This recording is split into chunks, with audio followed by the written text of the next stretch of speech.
Don't worry, I'll look after him. He's had to leave. So, some important business back in Heretaunga, so he's the only apology I know. There's any other apologies? Anyone heard from Corona? We were expecting him today. He was here yesterday. He was looking into accommodation, so I was expecting him today. He stayed overnight. Yeah, I might just keep it. Yeah. Okay, someone move the apologies be accepted. Aye. Second, thank you. All in favour? Any conflicts of interest declarations in regard to today's business? Okay. Confirmation of the minutes for Regional Planning Committee held on the 2nd of August 2017. Can we take them as read, and is there any corrections people want to note?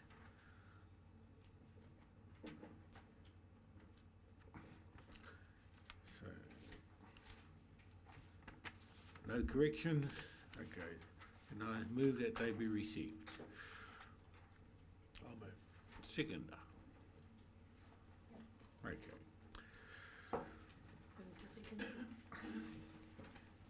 Janella, yeah. Okay. The minutes held on the 22nd of August.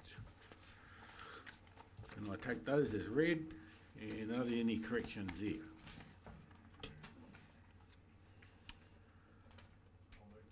Okay, seconder? Yep. Okay, thank you. All in favour? Any urgent matters arising? Okay, yes. Matters arising, and it is covered in partially number 3 in our follow-ups. So I was looking just for a bit more feedback from probably Tom on number 3, but just to brief the committee, and I'd had a letter circulated with regard to a plan change implementation issue from Ricky Jetson. I've just put a hard copy on everybody's desk placeholders. I just wonder if you might take note of this. This is a very private gentleman with a very, very, very large operation, and as a result of the decision made last Wednesday and plan change 6 that's looming down the barrel of a gun, and he'd been stalling taking action until he knew the results of Heretaunga. This is one property that went straight on the market Wednesday afternoon, and I'm flagging this to you because of the serious nature of the plan change 6 and the incredible economic difficulties that people in my neck of the woods are going to be faced as a result of the plan change going through without a store water option. I'm aware of a couple of very large properties that are now on the market as a result of it, and the community's getting together a delegation of a few representatives to come and have a chat to the Regional Planning Committee next 4th of October, I think it is, just to give you a flavour from a passionate people side as to what is actually going on down here and down there, and how it's going to be hurting our community. So I was trying to set the scene a little bit for what's to come, and we'll look forward to sharing that with you. But I'm certainly looking for the support of the Regional Planning Committee to be getting some more solutions here, because it's a very tight spot to be in between a rock and a hard place, and I'd liken it to as difficult as the Ngāroa water conservation order for Heretaunga as to what we're facing, but certainly a lot further along the train tracks. But Tom, any comments from you on implementation or how things are going in progress? Thanks, Councillor. So it is in progress, but I'll have to be honest with you. The timetables and deadlines around the water conservation order have, very much, commanded a lot of our resource in the time. So we still are, we are definitely trying to hope to get something at the next RPC. And that's our endeavour, and we're working on that. But I just note that that paper was still very much focused around technical and issues within the plan. And I think there are obviously other discussions around the LTP, a much broader range of ways and means that this council can probably address some of those issues. But they are longer term. Thank you. Thank you. I don't want this to be a competition between the Water Conservation Order and Central Hawke's Bay at all. I'm just saying that this is having serious implications for people in my neck of the woods right now. Look, and just to be clear, it's not a matter of prioritisations, it's just simple deadlines we've got that we have to meet.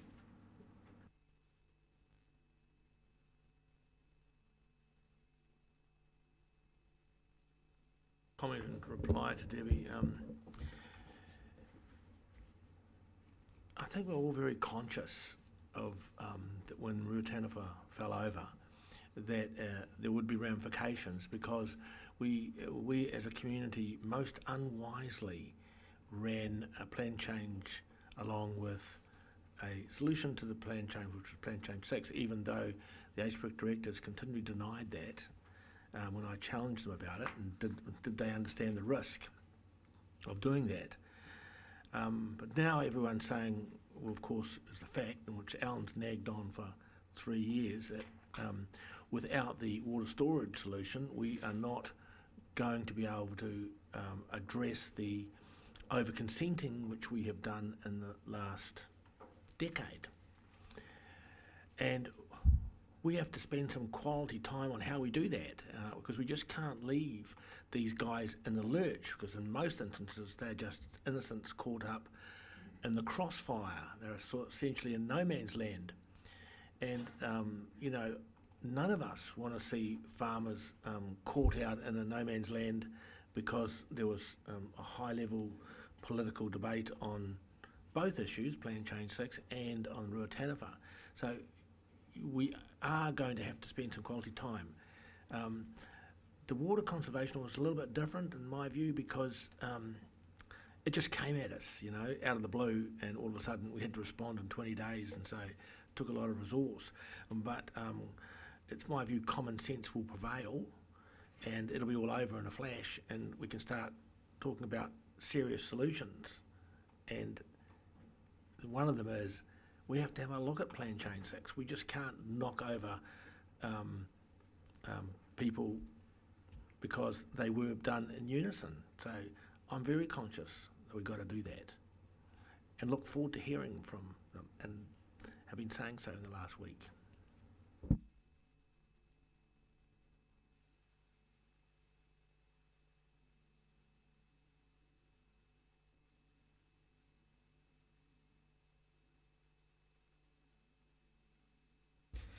Chair, can I just suggest that they be taken as read, and so there are comments on all 5 items.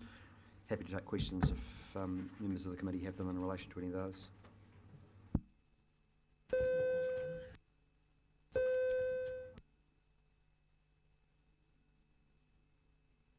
I'm the Debbie. Okay, any questions? Okay, someone... oh yeah, well, we've got to move in terms of the... Oh no. Someone move the recommendations, please, in regard to these. Will they be received? Second up. Okay. Those are the follow-ups. Okay. All in favour? Thank you. Sorry, I missed the second bit. One. Liz and... Who was the second? Yeah, sorry. Yeah, Okay, thank you. Any items of business that are not on the agenda? Honey? Sorry? Related to tank.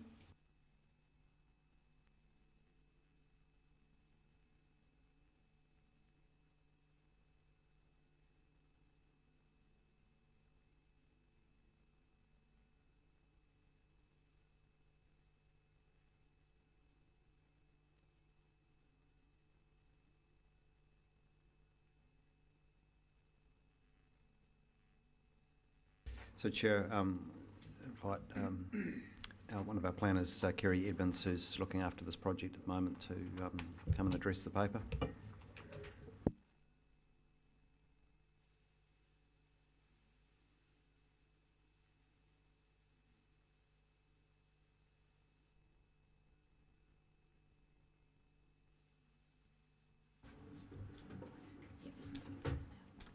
Kia ora koutou. So essentially this item in front of you is twofold. The first is an update which we've received from Opus, who are the consultants who are assisting us on this project, and that's just really an update on the project so far, and that is essentially the first part of this item.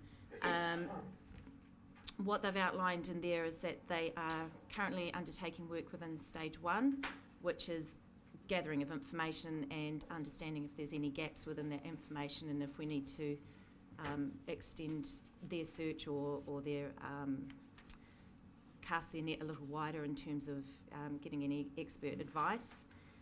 The second part, which I'm better placed to inform you about, is the draft engagement plan, which is attached to the item. So this draft engagement plan is to assist Opus. This is our suggested approach for consultation, and this is extending to iwi and stakeholders within the community. And we're just seeking your feedback on this. We've already received some feedback, thank you, in relation to the way in which people are consulted, which, if you turn within the document, is within tables 2 and 3. There's been some suggestion there that perhaps we haven't got this right, and we appreciate that this is a draft and welcome any feedback on that. I think possibly the solution to this in terms of the level of engagement which we've suggested, rather than approaching different groups with a different level of engagement, is that perhaps we consult all, rather than have some which we consult, some which we involve, and some which we inform. So that's for discussion in front of you now.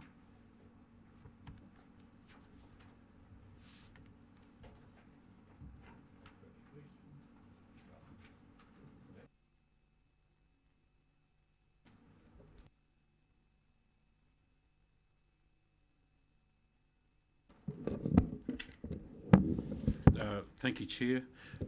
Thank you for the draft, and thank you for your comments about amending anticipating consulting everyone on the same level. I'd be satisfied with that further to our emails. So I've got 3 questions here, more to our staff. Can you confirm whether the RPC will receive further advice from Council on the likely costs of procuring the technical advice required to confirm a prohibited activity for status for oil and gas exploration activities?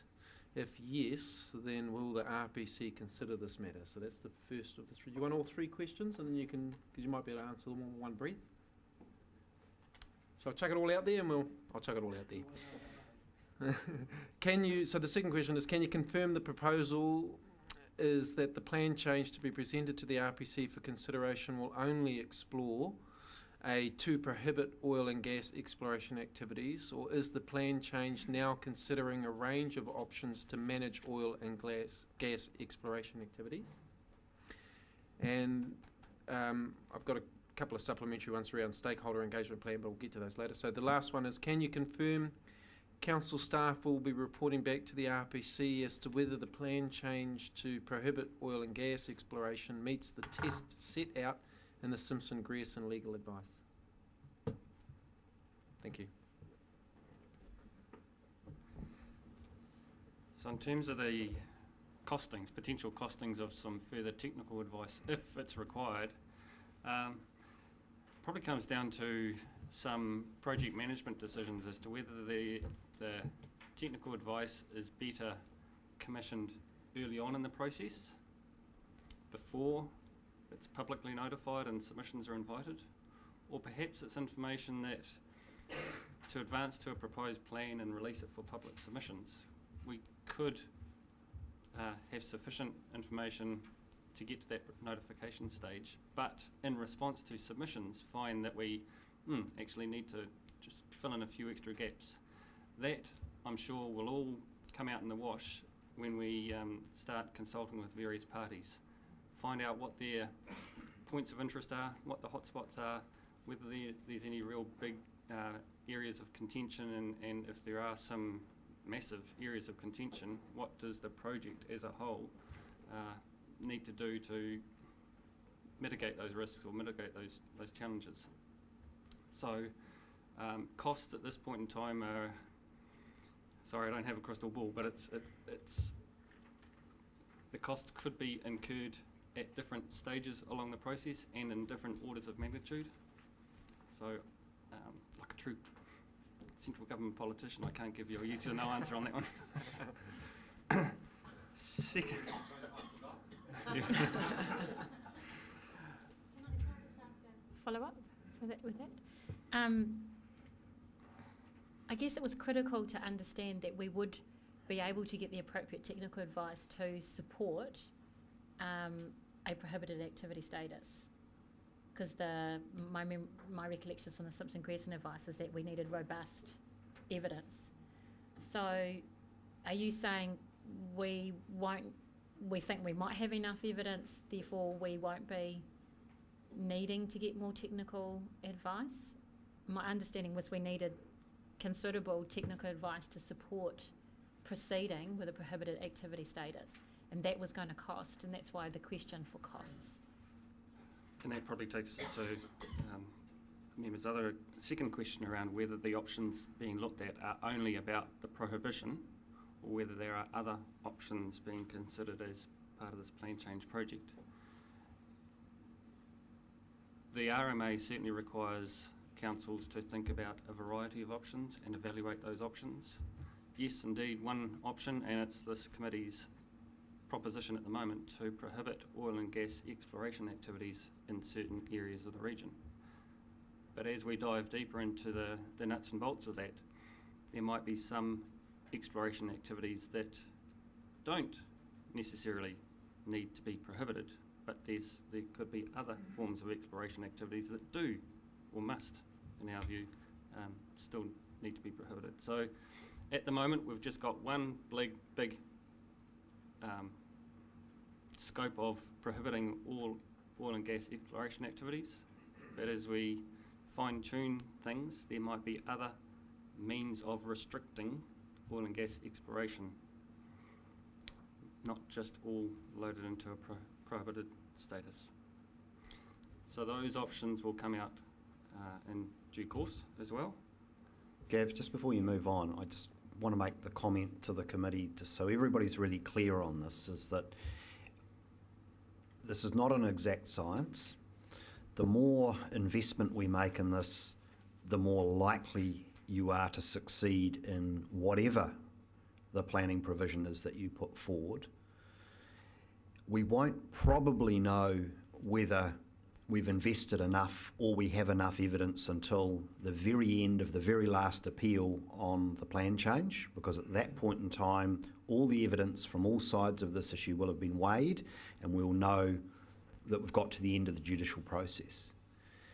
If you consider the fact that the oil and gas industry may, for argument's sake, and this is absolutely hypothetical, spend $1 million on their technical advice and their legal advice and go into bat, then part of the choice for this council is whether your most important imperative is to send a signal, which is that you're going to notify a plan change and you're going to put limited resources in behind it relative to all the other priorities you have for the region, and therefore accept that you may be outgunned by the oil and gas sector. Alternatively, you might decide that actually getting an oil and gas prohibition in place and winning the argument is your imperative, and you are prepared to invest significantly. That is the choice that lies ahead, and as this technical advice comes forward, there'll be a range of options for you in terms of where the prohibitions exist. Do we just stick with aquifers where it might be less controversial with the industry and they might be less willing to fight? The more we get into recharge zones or capture zones more broadly, the more it sets a precedent for the oil and gas sector nationally, and the more willing they may be to invest heavily in their defence of that. So that'll be part of what you'll need to weigh up. And so all that will come forward with the technical advice about the level of evidence that exists, how strong the case is, and what advice we might provide you with respect to a litigation strategy, if you like. So this will be an evolving beast going forward, and it will be really helpful to get your ongoing feedback in terms of your expectations for what you want to achieve and how much resource you're willing to put in behind this.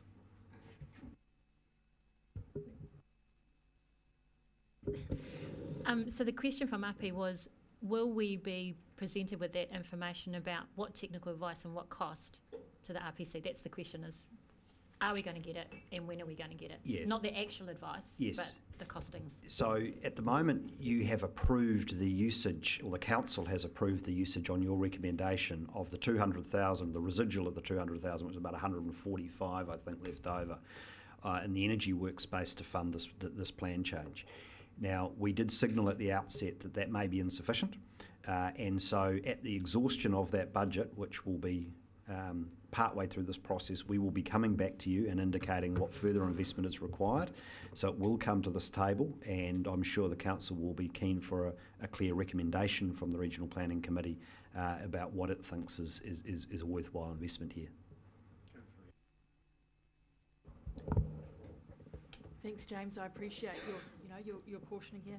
When I look at this paper, and one of the objectives is to protect our aquifers. So can you please tell me how many bores there are that are drilled down into our aquifers throughout the region? As I understand, a little over 8,000 bores in the region that we know of.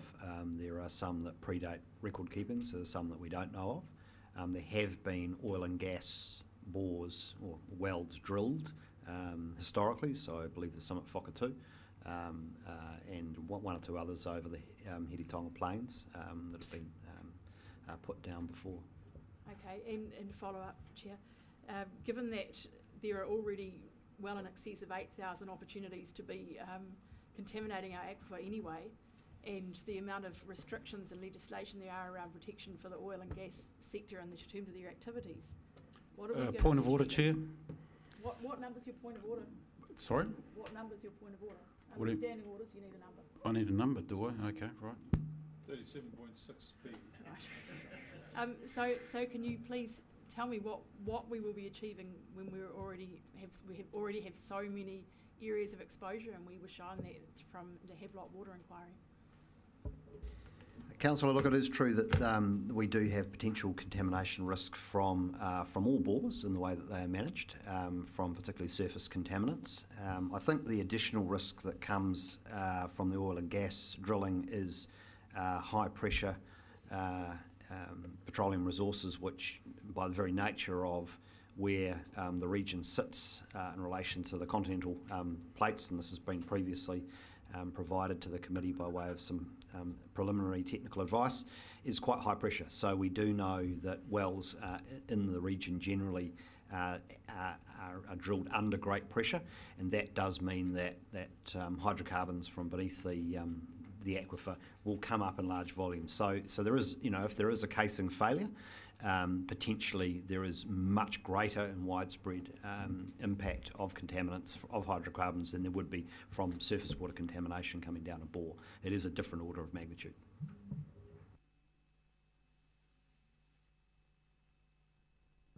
Thank you, Mr. Chairman. I wonder, please, Table 2's key stakeholders to be consulted. Could you add the Hawke's Bay Chamber of Commerce as being a business sector representative? And then the other point I'd make, or looking for confirmation, and I think I've got it, that the process will involve reporting to us on options, which may determine the not only the end outcome but the direction of travel that we take. And my position on this is that the notion of a limited plan change, I supported. Prohibition, I don't. But above everything else, I just don't want to see this committee or the regional council putting up vast amounts of money and then having it kicked out in the Environment Court because the case doesn't stand up, or the evidence is not compelling enough to overcome the many objections that there obviously will be.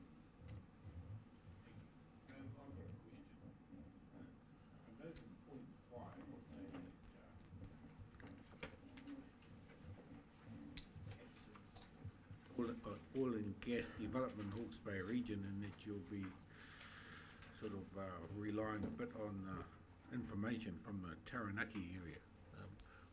Why are you not expanding your research into the global space? Because that seems to be where a lot of the, the Mexican basin, where they've had their issues. I think we could learn a lot of lessons from those places.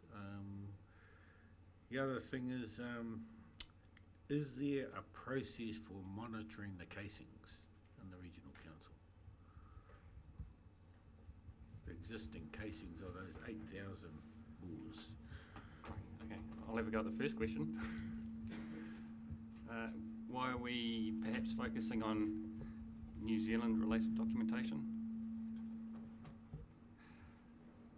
Well, it's New Zealand based, a little bit closer to home obviously, that there's New Zealand operating parameters or circumstances. Yes, we could cast our net much wider across the globe in certain parts of that, but some caution would need to be exercised, or filtering need to be exercised as to how much of that breadth of information out there is kind of relevant to Hawke's Bay on the east coast of New Zealand. Not all of those global examples or global experiences are anyway comparable to what we are experiencing or could experience in Hawke's Bay. So we just need to be a little bit more deliberate, I suppose, in what material we do incorporate into these early stages of the plan change scoping. I can probably respond to the second question. So the council's rules that sit in bore permits require casings to be secure at all times and free from perforations that could enable contaminants to enter the aquifer, including secure wellheads. We also require decommissioning practices by way of the capping of wells to ensure that contaminants can't come into them once they've been abandoned. Now, they sit in permit conditions, they sit in the Regional Resource Management Plan in terms of rules. Our ability to check that is undertaken is incredibly constrained, as we have discovered through the Havelock North water contamination event. We're currently focusing on bores within a 1 kilometre radius of public or municipal drinking suppliers and ensuring that they have either been capped or decommissioned, or those that are currently operating bores are providing assurances around the security and serviceability of those bores.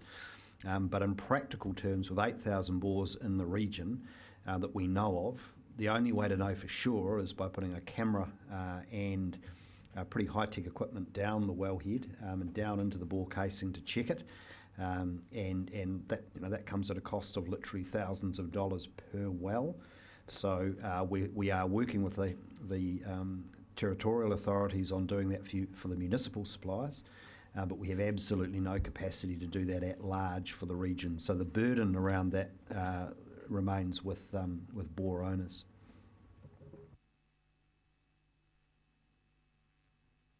It's like, I don't necessarily accept that international information is of little value to us. And I think that where there have been incidences of oil leaks that have had great environmental damage, perhaps we could get some links in terms of where we could ourselves look at some of that stuff. I note that I have asked questions.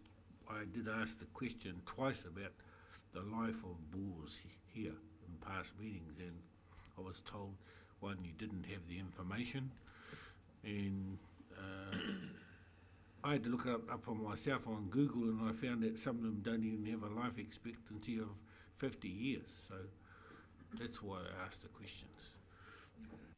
Tora, perhaps I could answer that anecdotally. in my area, the bores don't last 25 years. The casing erodes. It may just be something particular to our area, I'm not sure, but all the growers and all the people in my region have to replace after between 20 and 25 years. Just supplementary to that, so that's absolutely true with respect to irrigation and drinking water supply bores, and it's particularly a characteristic of lime content in the water and other minerals. With respect to oil and gas well casing, they are typically triple coated, if you like, so you have multiple layers going out, so they are much larger structures themselves and have more durability, but like everything, they will be finite. Typically what happens upon the abandonment of those wells is that they inject down into them cement and what have you to kind of seal them up. Now, how they do that when you've got significant upward pressure, I don't know, but we will be providing you with more detailed advice around the nature of those risks through OPIS in the course of this plan change.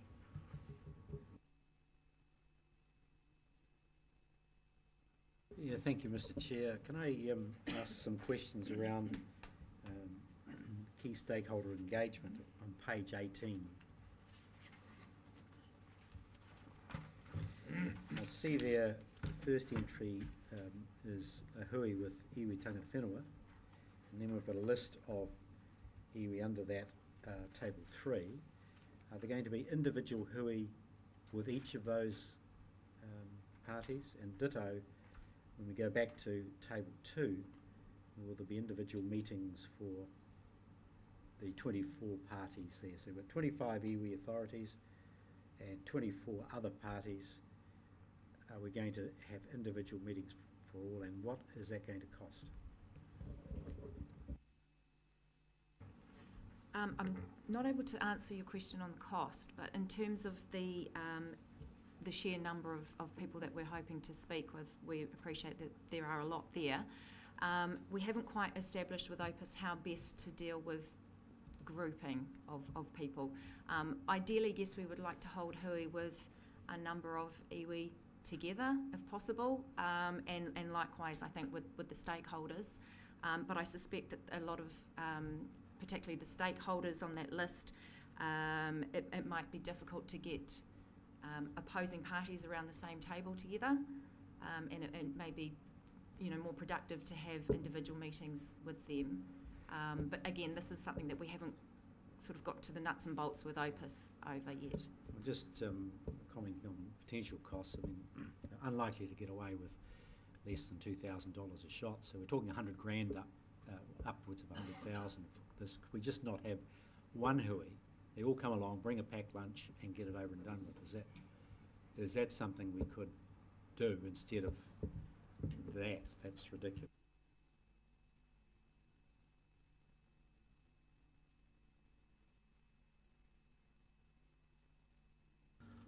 Perhaps, councillor, somewhere in the middle is a happy compromise. I don't think it'll cost $2,000 per meeting. I could be wrong. Well, possibly, yes. Internal time, yes.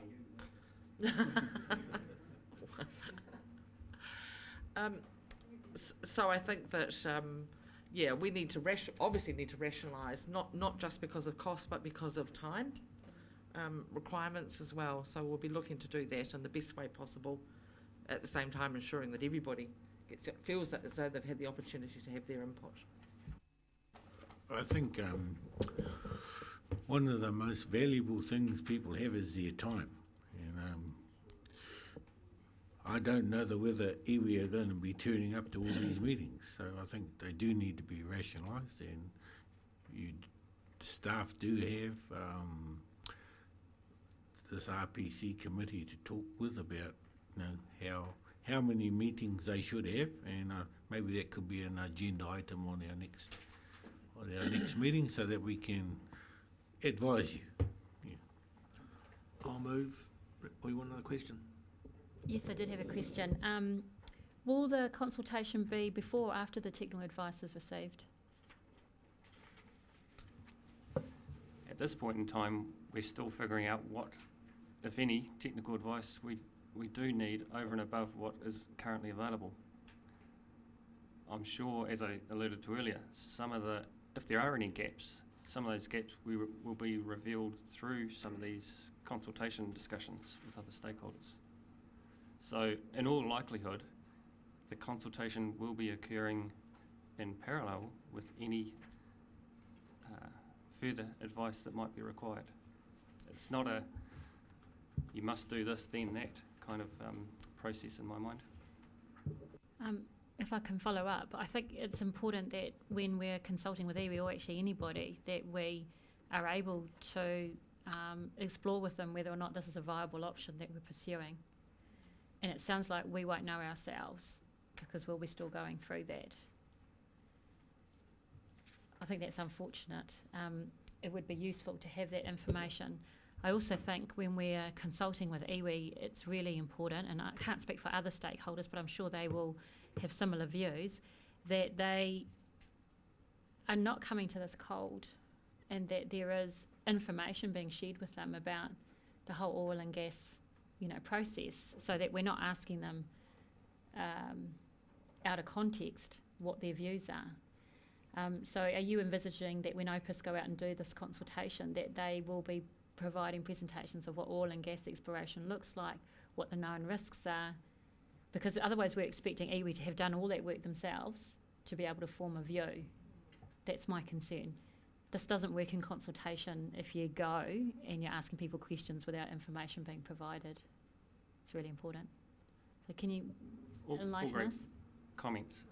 Certainly my intention is to have some sort of information pack, what that looks like, whether it's digital or hard copy, certainly some sort of information pack as a starter for 10 for these conversations with however many groups that we might talk with over the coming months. Some of that will be a bit more technical in nature, whether it be planning, legal, technical, or oil and gas drilling, operational, engineering, technical kind of stuff. It might be a combination of all of that.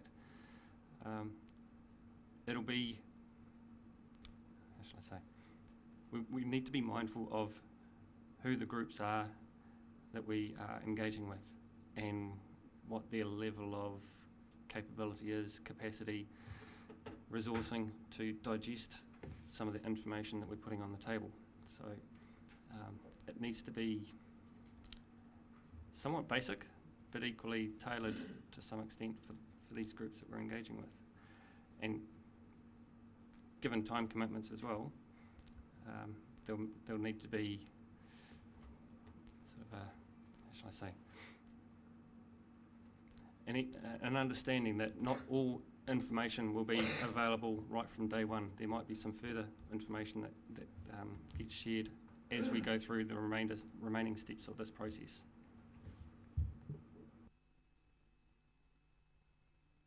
I'm a mover. Can I suggest we deal with the recommendations one at a time? Just in case there's an issue with the last one. Sorry. I'm happy to move all recommendations. Okay. Seconder? Okay. And I wish to speak. Okay. You wish to speak? I do. All yours. There is no doubt, and we all knew we were going to buy a fight here. And the fight is about whether we want to take the risk of drilling for oil and gas and fracking for oil and gas, or for oil in our aquifer and in the water bodies feeding our aquifer. You can make it a lot more complicated than that, but I don't. I live on an aquifer. My kids drink the water from an aquifer. All my family are in this region and they all drink water from the aquifer. Why would I, as a father, put my kids at risk when there isn't even any reward? There is no reward for us doing this. In any business decision, there's always risk and reward. This is a foreign oil company coming into our region and wanting to drill in our aquifer or in the water bodies supplying our aquifer, and then they take all the money away. And what money they don't take away, the central government takes away. They leave nothing for us. or very little, a few odds and sod jobs. I just think the risk is huge, and I can't believe that any one of us would take it. Now, I was an advocate for no drilling in our aquifer and the water bodies, not in total. So if there's a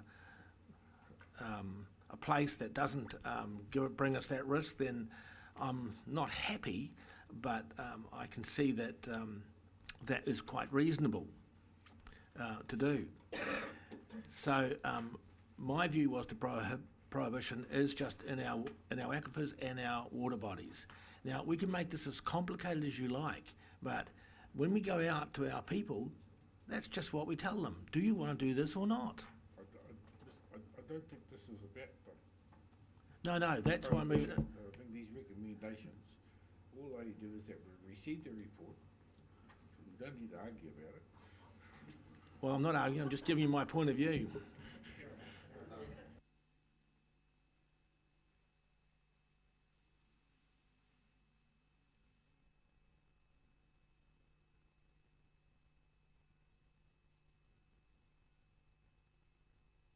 Thank you, Chair. I'm also going to support the recommendations, but I'd just like to make a comment that I'm pleased to see that we are looking at engaging all of the stakeholders on an equal basis. I thought that was really important in terms of if we were going to engage the industry at a higher level than what we were our local community. I thought that would be sending a completely wrong message to our local community. So I'm really pleased to see that. I'm also pleased that you're putting out an information pack, Gavin, which I hope that you'll send to all members of this committee, because there seems to be a certain level of ignorance around the risks involved with this industry amongst some of the people sitting around this table, which I find extremely disappointing. Thank you.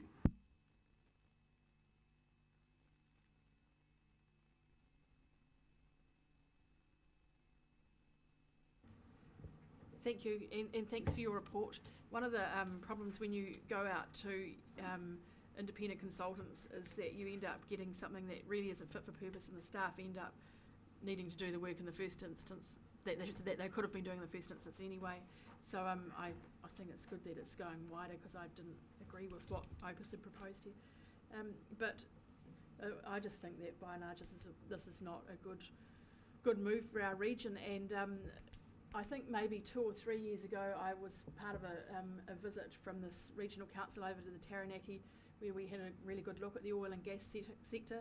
And there are a couple of things that I noticed that presented huge opportunities for younger people, or people of any ages, but unskilled people, and they were the operators on the well diggers. So we met a young Mara guy who had come from not a lot of hope, and he was on 150,000 per annum with a huge amount of investment in his skills. The opportunity for employment in really high reward was noticed and quite tremendous. So I wouldn't undervalue that. Also, there's a huge opportunity for increased throughput through the Napier Port should this eventuate. So what I'm sensing from a slight warning from our chief executive is that we're going to be picking a huge fight with the oil and gas sector with the word prohibition here, and I take that on board, because I've met with Pepin's reps as well, and I can't support going in with the idea that we're going to be spending a lot of money and an uncertain outcome. So I'd like to see you take those recommendations separately. Thanks, Tora. What I would like to reiterate,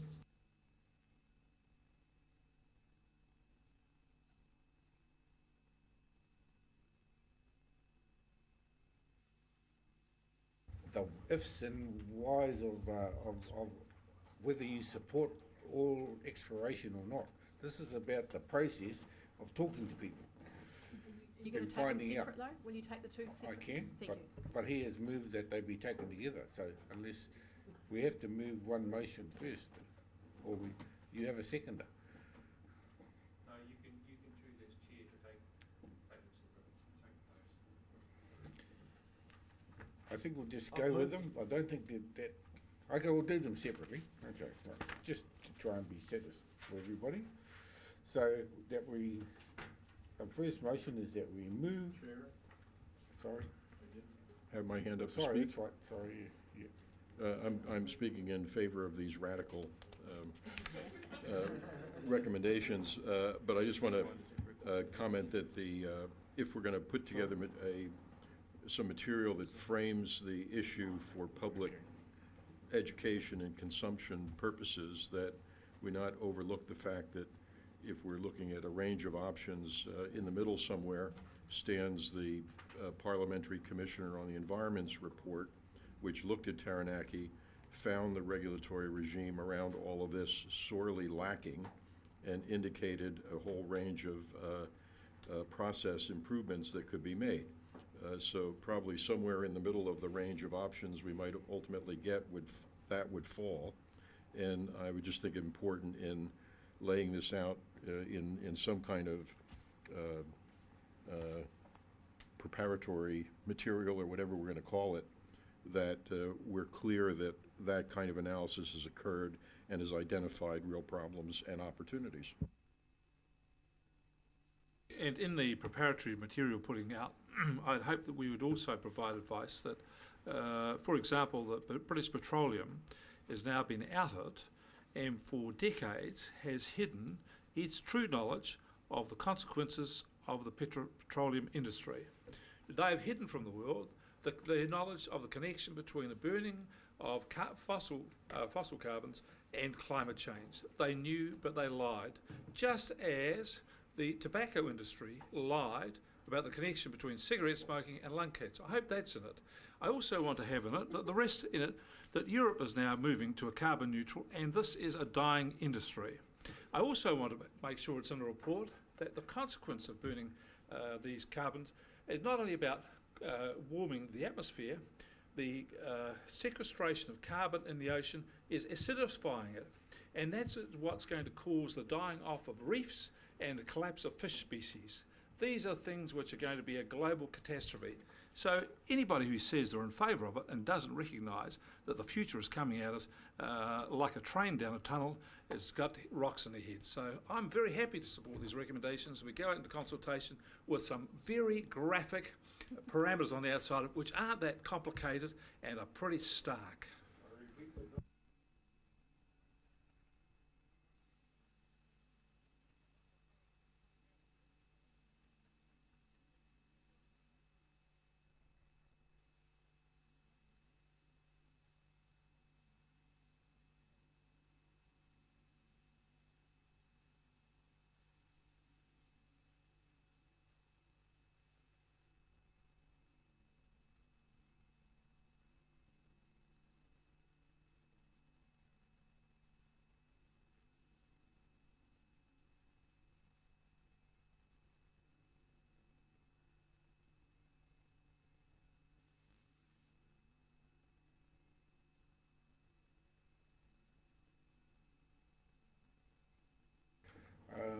We can suggest something a bit more rational. Mr. Chair? Yeah. So if I could just add to that, we've recently provided our technical advisors with all of the dates that our PSGs are meeting over the next 2-month period to coincide with a range of information that needs to feed back to the space. So I would encourage you to touch base with them. They've got a comprehensive list of when our, because I note that well over half of them are already represented in the iwi stakeholder group. Well over half of them are already represented by PSGEs. So that might be a great place to start with regards to the facilitation of information. But coming back to Neil's korero around count, we just get them all in the same building at one time? No. We've learned from the New Zealand land wars that there are probably going to be issues around that. So. And Mr. Moy's committee might want to organise a couple of meetings as well, so we'll talk. So with that amendment, all in favour of that recommendation? Amendment was that the Takutai Whenua members of the JPC and the Māori committee sort out some dates so that we can rationalise how many, rather than all these meetings, maybe have about half a dozen. It's okay. Maybe one. Does that make sense? Yeah, that's it. That's what he says, just feedback. Can I have a second? It's just amended it.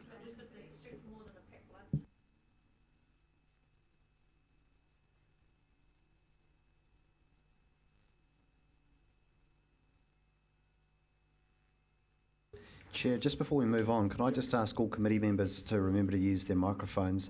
That's principally so that the Facebook live feed of the meeting, people can hear what's being said.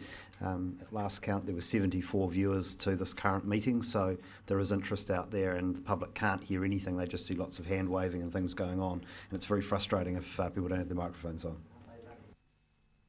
We're on item 7, Regional Planning Committee Annual Activity Report. Thank you.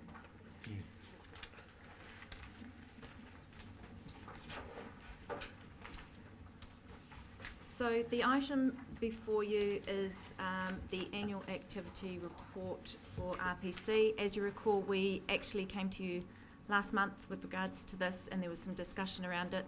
Obviously in item 4, one of the follow-ups there is that after discussion, Councillor Bailey, particularly with regards to the website and being able to find RPC and also expanding the exposure of the RPC, that's going to be followed up through comms. Firstly, sorry, can I please apologise, Apiata, for the typo? Your name has been spelt incorrectly in that report. I do apologise. These things do slip through sometimes. And the ESG name as well, So under the annual plan, obviously one of the requirements on us is to provide this annual activity report for the RPC. Based on our discussions last month, we will be presenting this just via a link or an attachment, I'm not quite sure what you call it, on our website. This document is not going to be published. Once we have agreement on the content of this, there will be a translation into Māori from Jeremy McLeod, and we just seek your feedback on that. I have received some feedback already. I've printed myself off a copy from the Tangata Whenua reps. Thank you for that. And perhaps if I could just suggest maybe we run through it page by page, and if people have any comments, first of all, if there's general acceptance, obviously, to the content as a whole, and then if we can delve into the report page by page.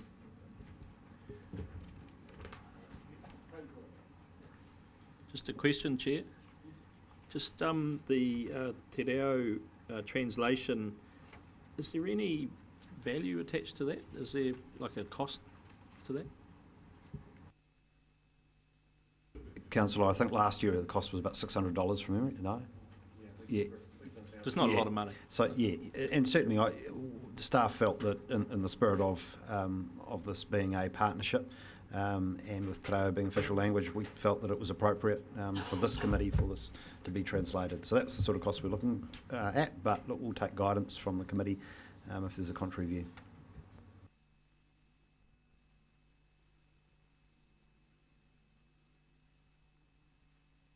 To English. Nice. Well, why not?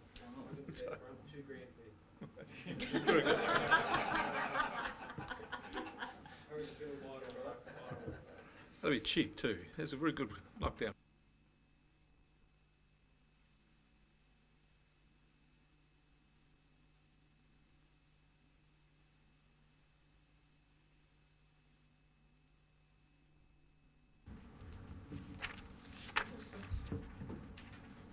So if you just want to go to page. Yeah, no, just under my name, I'd love to be the rep for Ngāti Ruapani ki Waikaremoana, Moana, but Te Toikura o Waikaremoana. Moana. For Nikki Kirikiri. Thank you.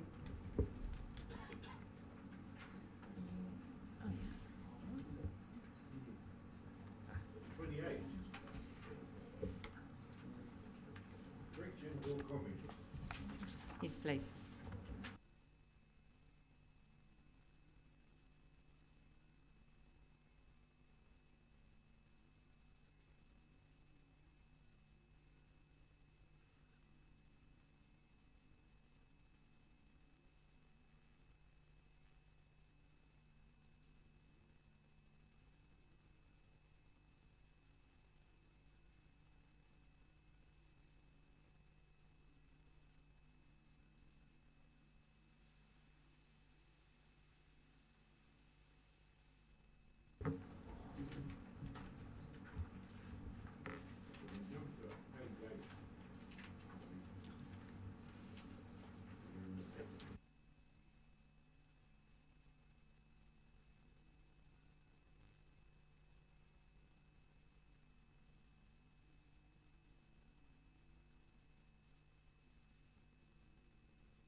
Yeah, Mr. Chairman, I object to that photo there. I don't believe that it does any credit to the RPC as being a neutral, facts-based organisation. I cannot see the point in advertising the efforts of some pressure groups.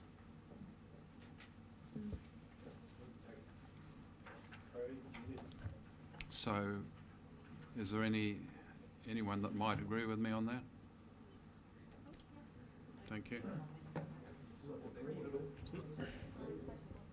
We'll find a suitable replacement. Yes, it is. It's out the front door. Look out the window. Look out the window. There's a building there. It's a ringside building. I have to admit, Chair, By Hawke's Bay, he meant Wairoa. I have to admit, Chair, I was looking to see if I was in that photo, but I actually can't see myself. So There's no marriage in the photo either. There was a tangata whenua one down at the Sound Shell. I could get some photos of that one. it's actually in front of the City Council building, not Regional Council building in any case. That's our front door.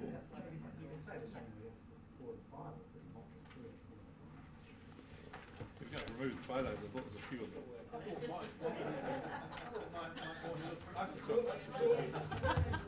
One shaved my head. Okay, page 11. Page 12. I agree, the background colour's terrible. I have a problem with what jacket, every time I have it. I've only got one. Only thing missing from mine is a sort of number in front of your face.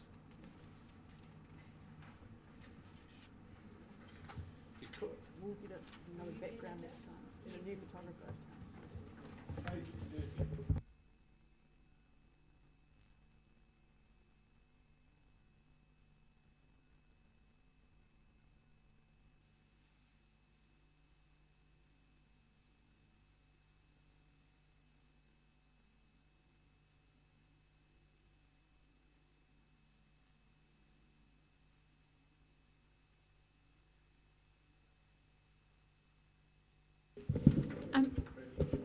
Sorry, just before we go on to the recommendations, just wonder if we might ask about, one of the issues was the video, and I think there was general support about the video being updated this year. We talked last time that you were here reporting on this. So I think Tangata Whenua reps still support the video being updated and the efforts to increase circulation or awareness of this link that's going to be provided to the report and to the video. So just wanted to know if you can provide a report back in November perhaps at our hui then about what the actions are and the time frame to get that done. Because if we don't do the video soon, it'll be old news. Yeah, we can certainly do that. As I referred earlier to item 4, obviously that's one of the follow-ups. That's predominantly through the communications team. So we'll go back with them and ask for them to... yes. Actually, that's a very good point, sorry. And I think the sort of the hinging factor there was obviously with regards to the terms of reference, so that could be incorporated into any new communications being presented publicly. I'm just talking about in relation to the annual report. So just making sure that the annual report is updated in terms of the video, so the video is updated with more content.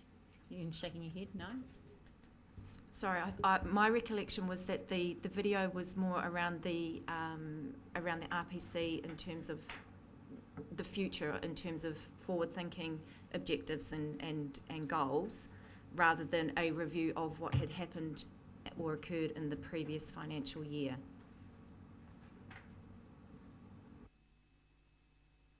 Well, yeah, my recollection, it was more about the substance of the committee's work, so it was necessarily that much of a forward-looking conversation, but it was on the actual issues that the committee's working on to highlight those. So I think part of the opportunity here is to possibly get the committee out in the environment on some of the issues that we're looking at, some of the water bodies, for example, and feature that. So just by extension, based on that same information that's coming back to the RPC, could we also get some of the science that, behind whether it's the comms team or whoever it is, around how they assign? For example, at the last meeting that we had, we talked about the value that was gained from the video and printed material and whether or not that was a cost-effective measure of engaging with our community. So what I'm looking for is some of the science behind where we determine how we're going to engage with that community. So what was the science that determined the video was of less effect than, say, printed material? I'm just wondering if there are some opportunities there where we can feed into that science to make it a bit more robust, so that whatever engagement methods that we decide to employ are targeted to the audiences that we want to hit, rather than a generic approach across the board. Did that make sense? Did that question come across clearly? So what I'm after is the science behind how we determine what engagement practices we actually put into effect. Does that make sense? Can I perhaps answer that, Mr. Chairman? Todd? Yeah, okay, I'll take that as a yes.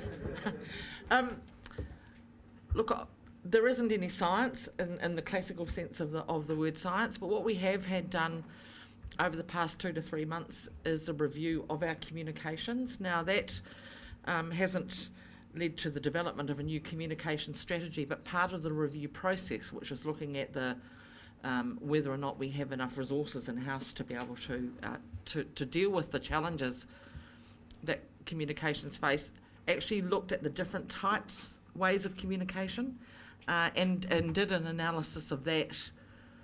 Probably, so I wouldn't call it scientific, but it was certainly more analytical than anything we've done before.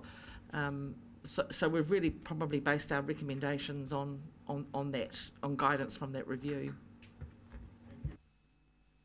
We have to be relevant to people.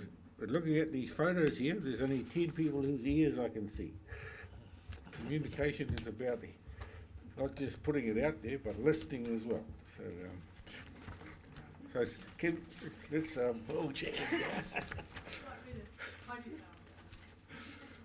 So the recommendation is the Regional Planning Committee receives and adopts the Regional Planning Committee 2016-17 Annual Activity Report for publication on the Council website, incorporate any amendments that may arise at that meeting.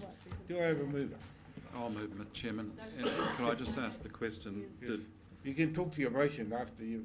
Do I have a second? Okay. Yep. Now you can talk to your motion. I'm just going to ask the question. Did the committee receive a reply from the American Embassy and or the Minister of Climate Change in regard to the committee's concern about the Americans withdrawing from the Paris Climate Accord? The answer is no. Can't work out how to answer us. A motion? Do we have a second? Do you want to speak to your motion? No.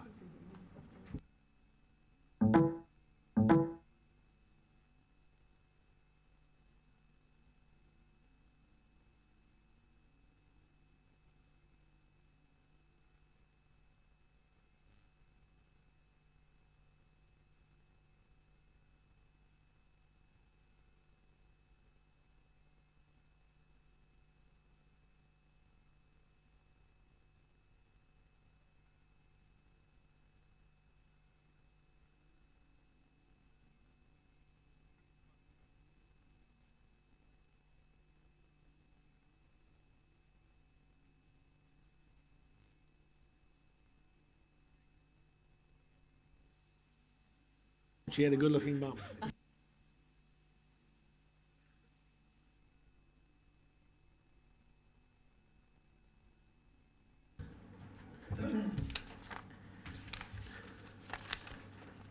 Kia ora tātou.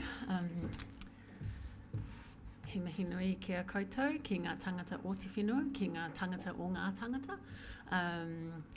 Hello everybody, my name's Bonnie. I work for Ngāti Pāhauera Development Trust and I've been working on the Marine and Coastal Area Act, Takutai Moana, application for Ngāti Pāhauera since 2013. So, see if that works.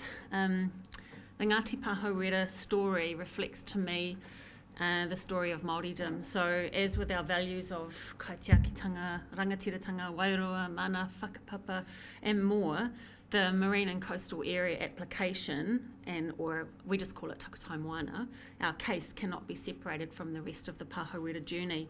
So this application is one of many petitions, letters, protests that came about due to land loss and, resulting treaty settlement. Long story, but, we're here now, moving forward, but still fighting these same fights that have been going on for generations. So the Pāhauera application under the Takutai Moana Act was mandated by our iwi annually. It's supported by our 5 marae. None of our marae have separate applications in. We have one other hapu, I suppose, who is also Pāhauera that has an application in, but in general, we're in a fairly unique position. So, as I mentioned, we've got a long history of, petitions and protests back to the 1800s, quite timely, talking about water conservation orders. We had the Mohaka Conservation Order in the 1990s, where Pāhauera protested against it because they hadn't been consulted at the beginning, and that, it was their river.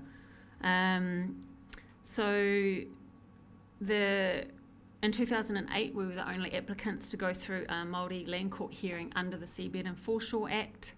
The government then repealed that act, and we had to wait until 2011 for this Marine and Coastal Area Act. And then in the news this week, a Waitangi Tribunal review of the act, potentially as well. So it's feeling like deja vu to me. So I mentioned that we're kind of in a unique position. One of the other things that's unique to us is that our first application area is uncontested. We did have a slight overlap, but we made a practical decision to kind of pull back slightly, and that meant that we're the only ones in that area. And I'll show you a map of that in a moment.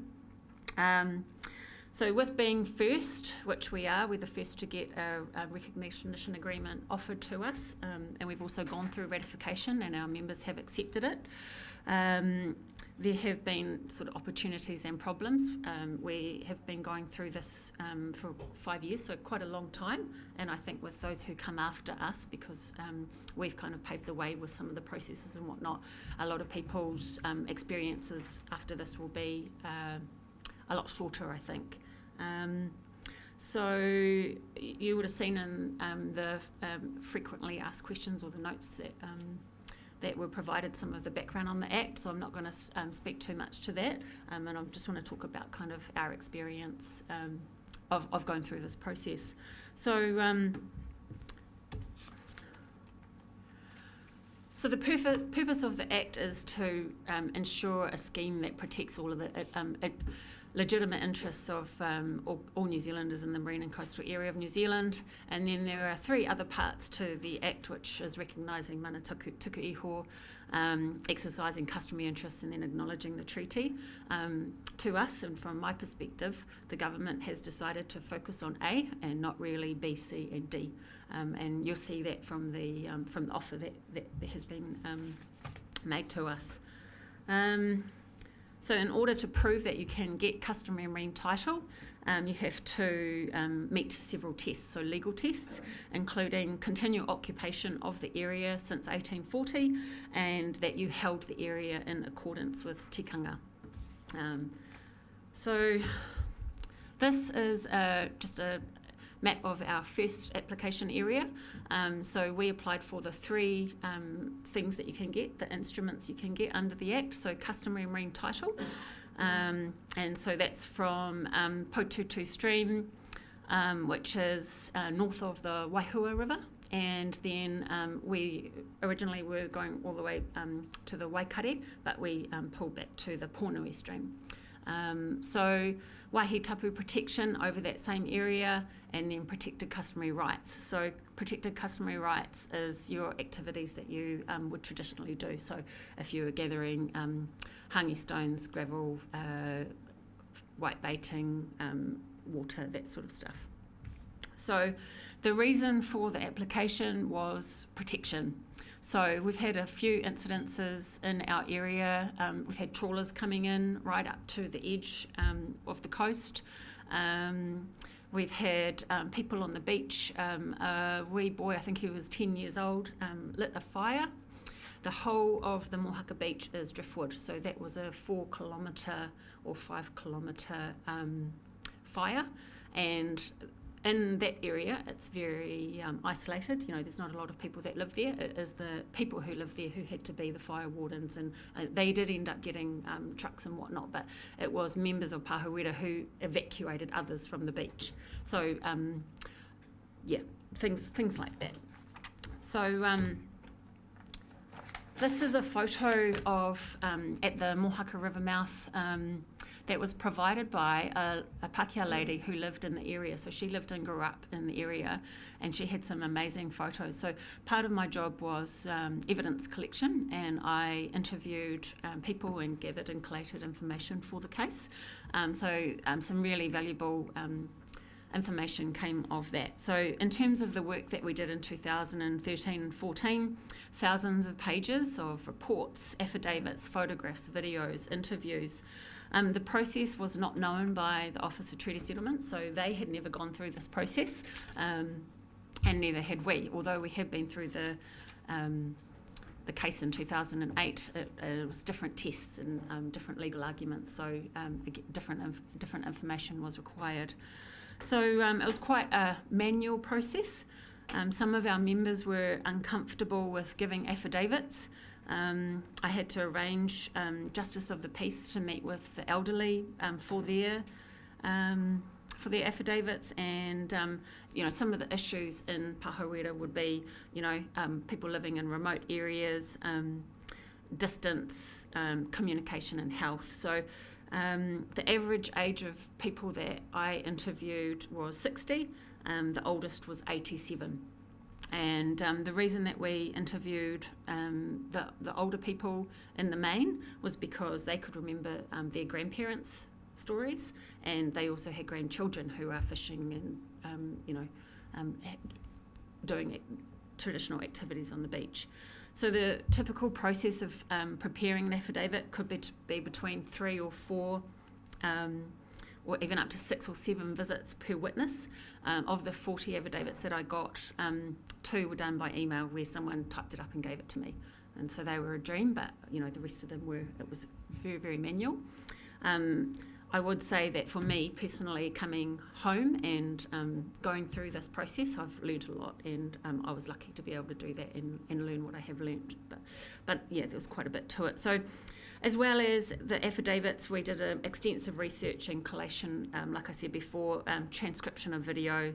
We held wānanga. We also held hui with our iwi, so that our members were updated on the progress. So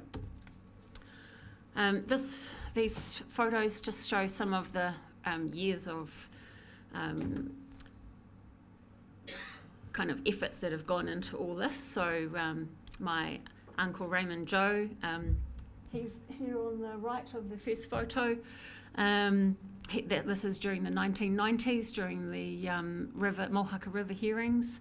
So all of the evidence from the Mohaka River is applicable because the Takutai Moana Act includes river mouths up to 1 or so kilometres up the rivers. So all of that strengthened our argument. Colin Colshaw in the middle, so he gave evidence in 2008, and he also gave evidence again 2014. And then we have Dad over here. This was during a beach visit where the independent assessor came. So going through engagement with the Crown, a lot of meetings. We did a joint report where we had to agree on information, and the independent assessor, who was an ex-High Court judge, read all of the thousands of pages that we provided and made a recommendation to the Minister. So his recommendation to the Minister, if I just come back here, so he recommended that we get customary marine title out to, I think it was about 250 metres. He recommended that we negotiate around wahitapu protection and also around protected customary rights. Hi. And 250 metres doesn't seem very far. Can you get more? We applied for 12 nautical miles, which Did is you? the extent, yeah. And the evidence that I provided included people going out on the weekends on their boats and fishing, rocks and reefs and yeah, all of that. So yes, yeah. So that was his recommendation. Even the Office of Treaty Settlement staff themselves recommended that we get 100 metres out. So that was quite a lot for them to acknowledge, but they did acknowledge. So this is the really sad part. We applied for 12 nautical miles out. The orange line that you see is basically from mean high to mean low water springs, they call it. The wet part of the beach where the wave starts, comes up and then retreats. That is what we were offered.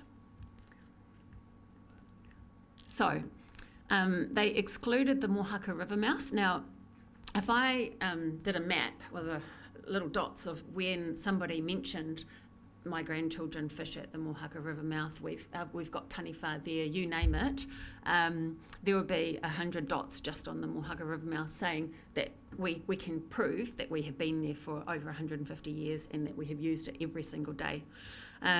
So the reason that we did not get the Mohaka River mouth was due to the Coal Mines Amendment Act 1903. And that was to do with navigability, so where they're saying that a boat could go up the Mohaka River.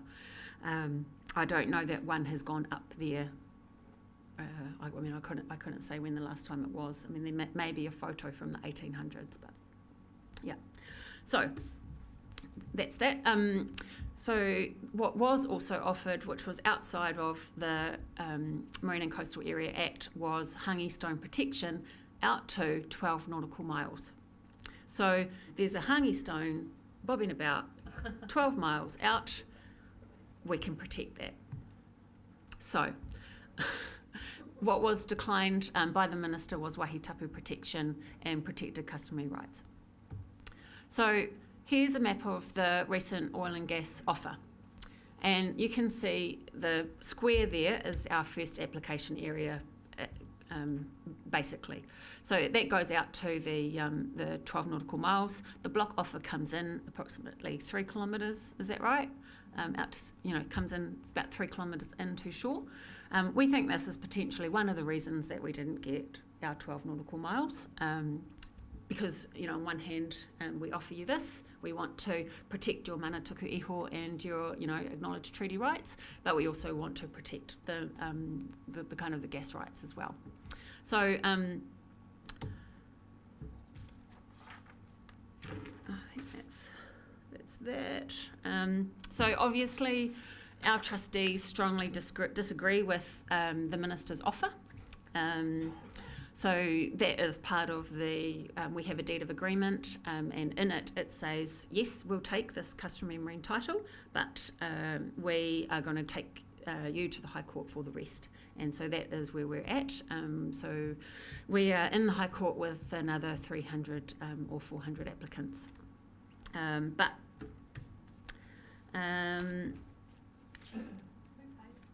Who pays? So Office of Treaty Settlement pays the majority.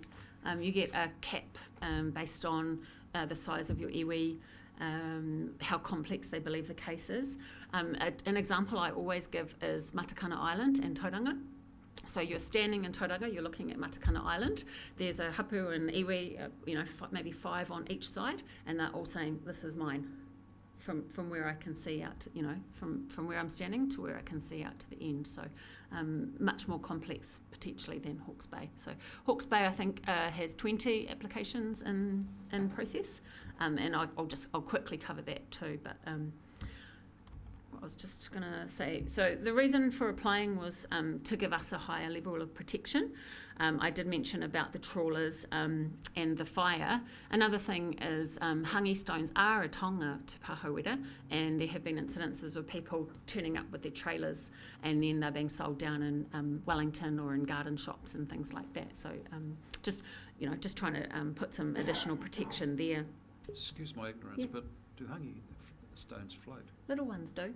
Little ones? Yeah. So hangi stone can be that big Yeah. or that big. So Yeah, it's yeah. the volcanic sort of pumice. Sure. Yeah. Yeah. Yes, that's why they're sold. Yeah. So, if you get customary marine title, you can prepare a management plan, like a marine management plan. If you get wahitapu protection, you can have wahitapu wardens. And for us, having the ability to have wardens in a management document there would be very helpful in terms of the fact that there's no hardly anyone goes there, so it is the people that live there that are doing a lot of the work and protection and all of that. So that would assist us resourcing what they call, ecosystem-based management. And it would benefit the whole community, we think, if we did get the full extent of the protection. So, In relation to the question about who pays, I mean, the Crown pays for certain elements. They pay for the lawyers and all the rest of it, but the people's contribution is not paid for, and we also have to put up 15% of the cash to process this Takutai Moana application. Yeah. If you are litigating the other part of the application, is there an Office of Treaty Settlement contribution to that? Yeah. So, yeah. Question, what was the Minister's justification for offering a said invisible line as opposed to... We think it's an election year, too scared. And even now we've ratified, so we've gone through the process where our people are under duress, and through the trustees' recommendations, we've said, yes, we don't think it's good, but we do think we should accept it because it is an acknowledgement. You think about PAMPAC, so if someone was trying to build a PAMPAC with the pipe going through, they wouldn't be, the potential is that they may not be able to do that. So we think it is a good offer, plus with the hangi stone protection. Good, but... yeah, that's it. Almost nothing. Yeah, they're sitting in the minister's office where he said, I'm going to offer you A to B. I was waiting for the C, Oh, actually, but no. Being first, we kind of are testing the Act on behalf of Māoridom. So, a lot of people have been watching this space and are disappointed with us. So there have been definite ebbs and flows. So we handed over our boxes and boxes of evidence in 2014. It took about another year for the recommendations from the assessor to come back. The minister made an offer in November of 2016, and then it has taken until potentially May before we were able to make that public to people as well. So, So as I mentioned, we have had our ratification process. So, Yeah, I've just got 2 or 3 questions I'd like Sure. to ask. You talked about the claim being denied going further out than 250 metres, but it only goes to the high tide line, is that right? So the ex-High Court judge recommended 250 metres, and his own officials recommended 100 metres. So I'm asking about the landward side, not the seaward side. So the minister only offered the wet part of the beach. Right, so, Yeah, it's theoretically possible for it to go further inland than that? Or Well, not? yeah, climate change.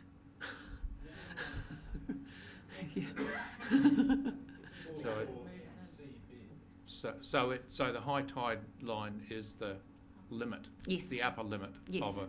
However far of the a wave claim. comes up. Right, okay. Yep. So what happens when there are overlapping claims? Has that been resolved? comes next for the whole country. So you imagine treaty settlements on steroids, because the Act allows marae, hapu and iwi to apply. So I can give you a wee map. So this is Hawke's Bay. So this is just the applications that are in the High Court, and it doesn't include Mana Ahuriri, Ngāti Paro, Heretaunga Tamatea, Ngāti Kere, Iwitea Marae, Ngāti Rahui, Ngāti Kirituna, Ngāti Kahukura. I think Nuhaka has 4 or 5 applications over it. So that's going to be, interesting time. So in talking to the Office of Treaty Settlements, they think that Hawke's Bay is actually not too bad a cluster to deal with. So one other question: what under either PCRs or under CMTs, what are the rights of other parties other than the applicant party to access that part of the? Yeah, so you can still access the beach. Any Kiwi can access the beach. There are no restrictions. Okay. Yep. Under either. Yes. Yeah. It's about trying to manage some of the activities, especially when they're negative, make negative effects. Yeah. So what are the dotted blue lines again? I can, if you can see the numbers there, so 115, the orange around the Mahia Peninsula is Rongo Wahine. Peter Mahaere, I can't remember who he's on behalf of, he's the yellow. Te Rohina Marae is the green. Pahawera, we are red. Maunga Harerutangi 2 is the blue dashed line. And then we also have Malcolm J. Kingi on behalf of Ngai Tahu. He is in the black there. But that doesn't cover, there are another 5 or 6 there. Yeah. Mana Ahuriri. Oh, Joanella, can you explain it?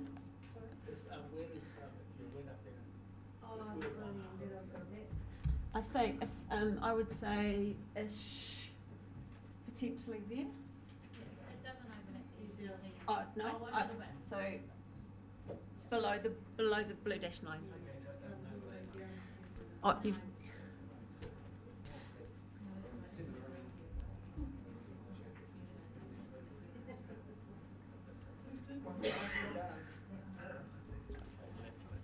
Bonnie, can I just ask, is there any practical difficulty in the Act with there being overlaps and potentially recognition of multiple entities having mana over the area, if you like, and complementary management?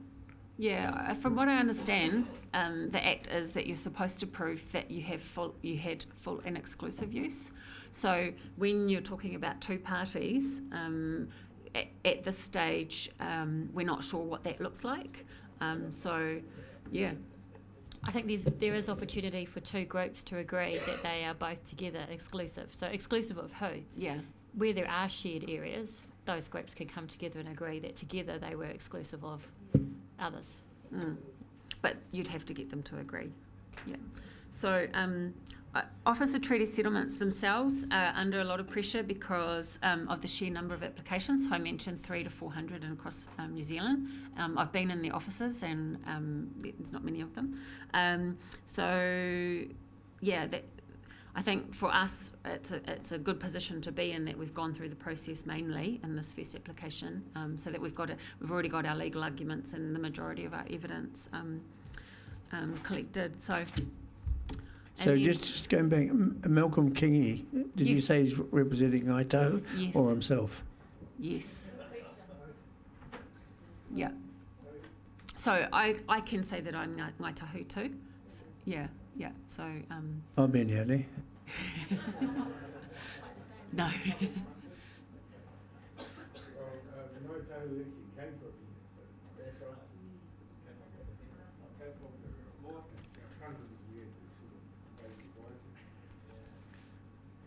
So I think that's it from me.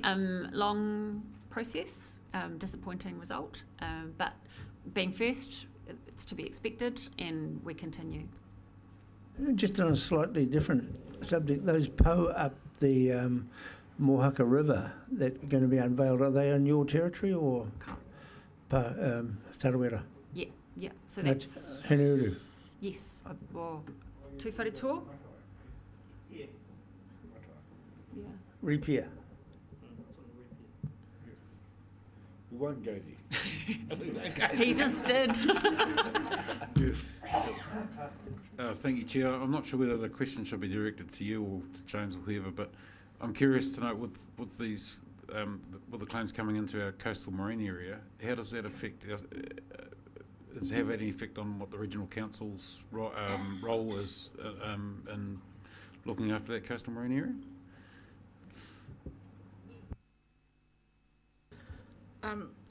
Not directly, Councillor. We have our principal responsibilities are under the Resource Management Act, and will continue to do so, and so principally it's through the Regional Coastal Environment Plan.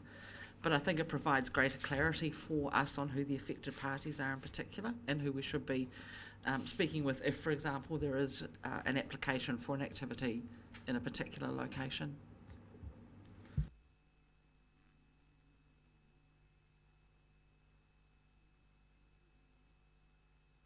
Much clearer than your father.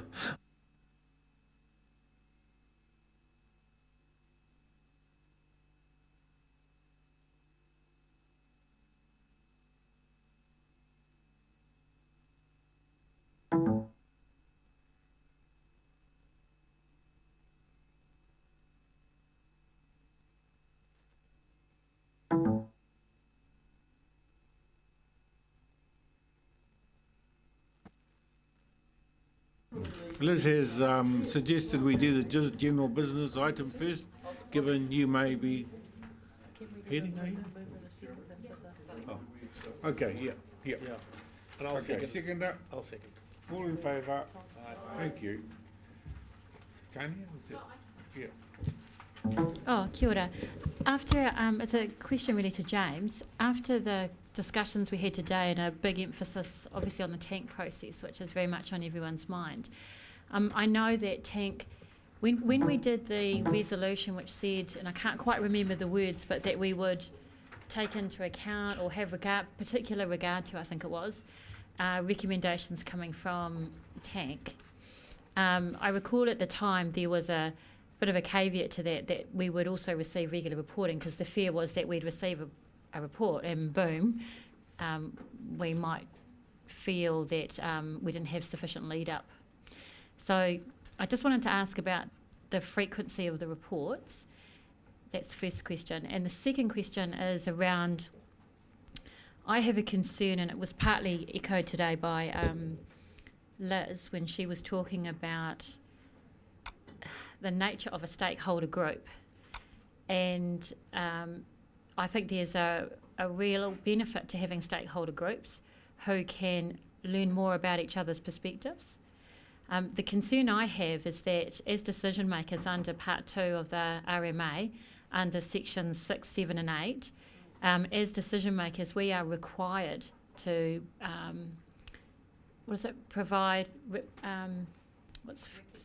recognise and provide for the relationship of Māori with their waterways.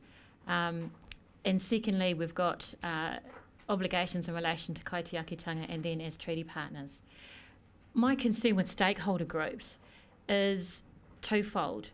One is that I wonder about their ability or their knowledge of Māori and the rights that Māori have under the RMA and the protections they have under the RMA. When they're doing their work and talking about their respective interests, what regard are they having to those rights, interest protections that Māori have under the RMA? Because if those recommendations fail to take into account those things, and then they come to us as recommendations, then not just as tangata whenua, actually as all the councillors and tangata whenua, we're obliged to have give due weight to all those provisions under the RMA. And it would be really unfortunate if it was found wanting at that stage, because it's too little too late then. So that second question is about really I'm just raising that first concern. The other concern is that regardless of who is at the stakeholder meetings, I do not believe it is the job of any iwi reps there, marae reps, or any Māori in general to be upholding those interests that we all have that are protected under the RMA. It's not their job to do that. Actually, it's the regional council's job to do that. So in the same way that, James, you were talking about, all the work that's gone into the science, and that's great. I don't doubt for a moment that we are doing a really good job of that. But by contrast, I'm curious about what resourcing is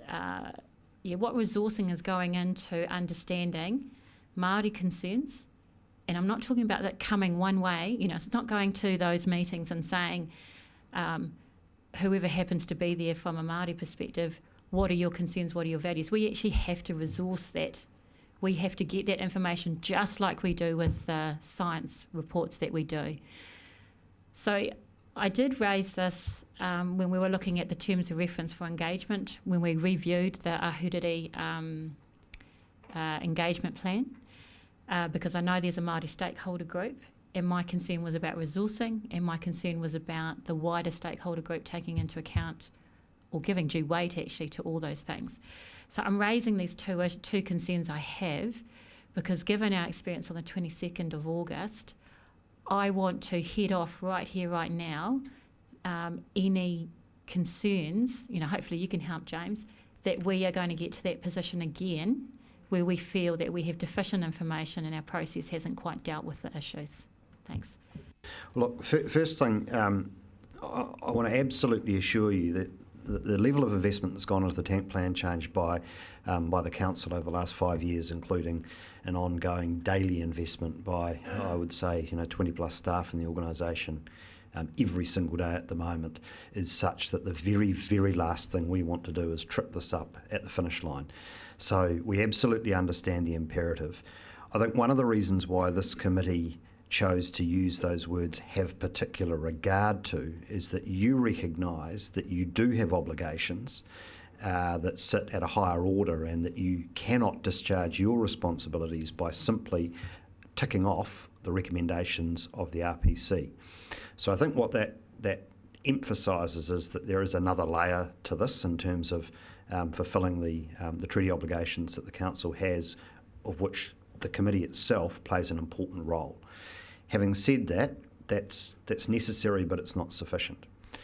If we just go forward a little bit and we think about when we get to the process of having a draft plan change, there will be levels of consultation and layers of consultation that will be necessarily part of the normal Schedule 1 process that we have around notifying a plan change, consulting the various different parties, holding the hearings and what have you. And so we will be ensuring that affected stakeholders are adequately consulted on the draft, and that the decision makers, who in all likelihood will be a hearings panel that will be commissioned by the council, will have appropriate guidance around the various things that they will need to be satisfied have been incorporated in the development of that plan.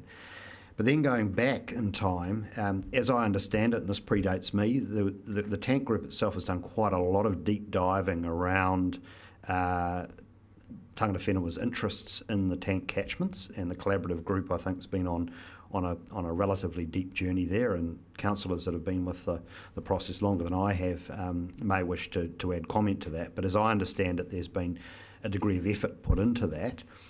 Having said that, it does remain a work in progress, and I did reference some of the work that we've done recently and we've been investing in, and we've still got proposals in front of us to do more on that.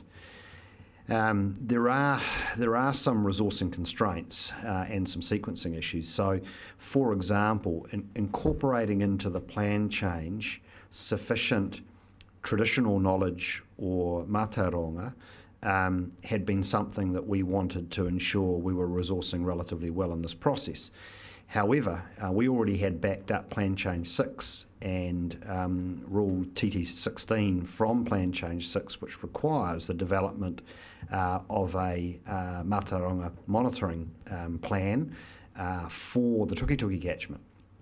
And we've only just in the last month or so managed to finalise a contract to the tune of $300,000 over the next 3 years for the Heretaunga tai whenua to undertake that work in the lower reaches of the Tukituki alone. So, as I understand it, we're now in a conversation with Tamatea tai whenua about the upper reaches of the Tukituki. Now, we're dealing with the back end of Tukituki because it's a live plan change that's operative now. We're then having to address whether we've got the capacity to do the same for each of the 4 catchments within the tank sub-catchment, or whether that needs to sit further down the track as part of implementation. And so part of the judgment here will be how much are we going to do in the implementation, because the implementation is not just what we're going to do on the ground with farmers and what have you. It may be how we elicit, incorporate and use traditional knowledge on an ongoing basis to monitor the health of the waterways and to implement the plan change. So what I'm trying to paint you a picture of there is that in our limited resourcing, we're having to sort of smooth the effort to work out how much is sufficient to have elicited around the rights and interests of tangata whenua, have those incorporated and reflected in the plan, and how much is going to be part of our practice going forward in giving life to and giving effect to the plan. And that is something we're continuing to juggle in terms of staff management of resources, the timetable we're working to here, etc. I'm reasonably satisfied that that there is enough of a voice at the tank table. But whether or not we're getting the detail, if you like, is something which we've got an open question around, and we're in ongoing conversation with the mana whenua representatives around the tank table at the moment about the nature of that detail. So look, it is a work in progress. I'm trying to give you an assurance that we're alert to the issues. We are applying our energy to trying to resolve it. Have we got it absolutely nailed? And can I say today that when the tank plan change comes forward, we'll have absolutely satisfied the rights and interest question of all tangata whenua in there? I can't give that assurance. I am very aware of the fact, though, that we need to take this committee on the journey of the plan change, and what we can't do is deliver you a big, thick plan change at the last minute and ask for you to sign it off. It was one of the reasons why we created this open invitation for all RPC members to attend the tank group meetings. Now, I understand that is a huge time commitment and it is difficult. What we have been doing is bringing science forward from the tank process and presenting it at this table. So you've had some on Waitangi Estuary, you've had some on Ahiriri, for example, you've had monitoring information around Ngararoro, I think, and Karamu catchments. Today's presentation, which Jeff's about to give, is yet again an output from the tank science process, which has been presented to the tank group. So we've been trying to build this forward. I think over the next 6 months, though, there's going to be a lot more coming to this committee out of the tank process. So we're warming up this committee and we're building its knowledge over time so that by the time that tank plan change comes to this table, you are all pretty familiar with the issues, the options and how it's been developed. Just a supplementary question, Mr. Chair, if I may. Thank you for that, James. My concern is to understand what is the process that tank has been going through to, for example, identify the values, the issues, the necessary research to support the tangata whenua perspectives, and how is that being worked through in the tank process, so that I and others can take some confidence that while we don't have a final report, we know that there is work being done in certain areas, and you may be able to give ready comfort to us on that, but I just don't feel I know that, so I'm just trying to signal loud and strong and clear that I don't feel informed about how that's going, and I do feel we need to know, because I want to avoid, because what might be the council staff's view of adequate may not tick the box for some of the tangata whenua reps or indeed the councillors. So I just, because I'm sensitive to it, I'm just raising it, and I would really appreciate some report that says, actually, we've got these measures all in place. So look, it's a great request, because I think it's probably timely that we do that. I don't think we're meeting the expectations now. We did draft in fact, I think we subcontracted to the Heretaunga Tai Whenua to develop an iwi hapu engagement plan for tank, and my recollection is that is still not complete. I'm getting some nods down the end of the table. That was commissioned over 18 months ago. We contracted it. The job just didn't get done, and for some reason it was too hard to complete. I can't get to the bottom of exactly why that's not there. So we've been lumbering on and doing our best to talk and get what we can, but at the moment we've got dissatisfaction. And I guess what you've heard from me today is a bit of frustration that I kind of feel like we're trying to do our best, and it's a little bit like grappling with fog, that every effort we make seems to fall short or not be the right thing, and it does sometimes feel like you're almost being set up to fail. And so I think it is timely that we bring a report to this table, because it may well be that this table can assist us with righting the ship on those matters. So I'll undertake for the next RPC meeting that we bring you a report around engagement with iwi hapu for the development of the tank plan change. Thank you, Chair. Just supplementary to that, James. Tanya brought up the word adequate, just, whatever, however the context of that, and it strikes me that you talked a bit about consultation with stakeholders, or discussing issues with stakeholders about these value things, and it kind of, to me, it strikes right to that heart of that issue about whether we're co-governors and partners, or whether Tangata Whenua was just seen as being stakeholders in this whole process. Am I reading that wrong, or? Well, look, I think you are possibly slightly. I mean, the reason that we funded the Tai Whenua in Heretaunga $60,000 to go and consult marae by marae, we didn't do that for any other stakeholder group, right? And it was recognising that the interests were greater and above, and that they were not just another group of stakeholders, so we needed to go very deep. We haven't done that for the environmental NGO community, we haven't done it for the primary production community, so we have tried to resource a deeper level of engagement to bring the information to the table. And so, as I say, we have done that for Ngāraroro. That information has been incorporated into the draft plan change at this point in time. What we haven't resolved are the other catchments, but that remains a work in progress. Could I add, Paul, that the Regional Planning Committee Act is quite specific, that this governance body and having this committee does not in any way excuse the council from undertaking its consultation requirements. So, if you like, it's an and. There's not options. Who do we pick to consult with? It's and. So this committee here is not, does not meet our stakeholder requirements. This is a co-governance model.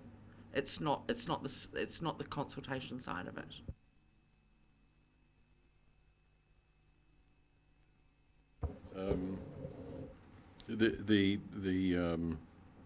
I guess as an observer, I would say of the tank process, I would be sympathetic to what Tanya said at the very outset of her comments, that I would think the expectation of the Pakia members of the tank group is exactly what you said it shouldn't be.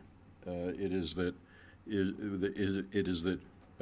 we, Pakia, are looking for the 5 or 6 people who are sitting at that table on a regular basis to represent the views of the community. And it's assumed, I think, that that's why they're there. And if what you seem to be saying, if I'm understanding you correctly, is that no, that's not their responsibility, that the staff should be representing, I'm not sure what exactly, but those interests in some generic way. So if that's the case, then what are the 6 supposed to be doing? What's their role? Comment on that? When we do a stakeholder group, by and large they're voluntary. They may have a variable amount of mandating to be there. The reality is, when we make our decisions, we've got to make sure that we've got the best information.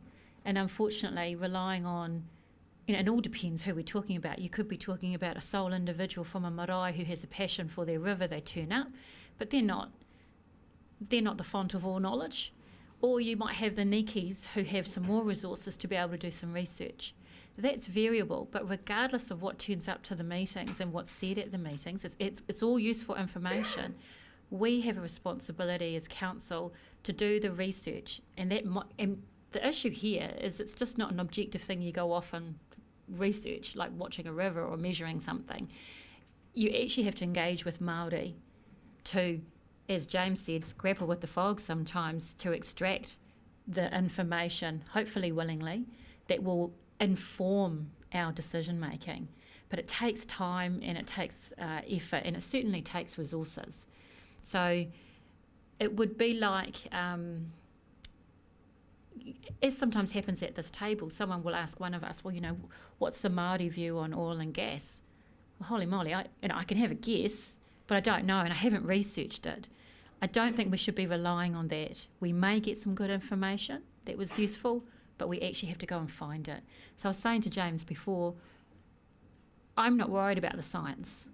I know there's huge effort and resourcing going into the science, but what I'm worried about is what's happening on the Mātauranga Māori side. I'm prepared and open-minded that there may have been lots going on and good information coming forward, but I'm hearing some issues with getting contracts fulfilled. I'm hearing that there are tangata whenua groups who are not represented on TANK. We're not on TANK because we just don't have the resources to be there.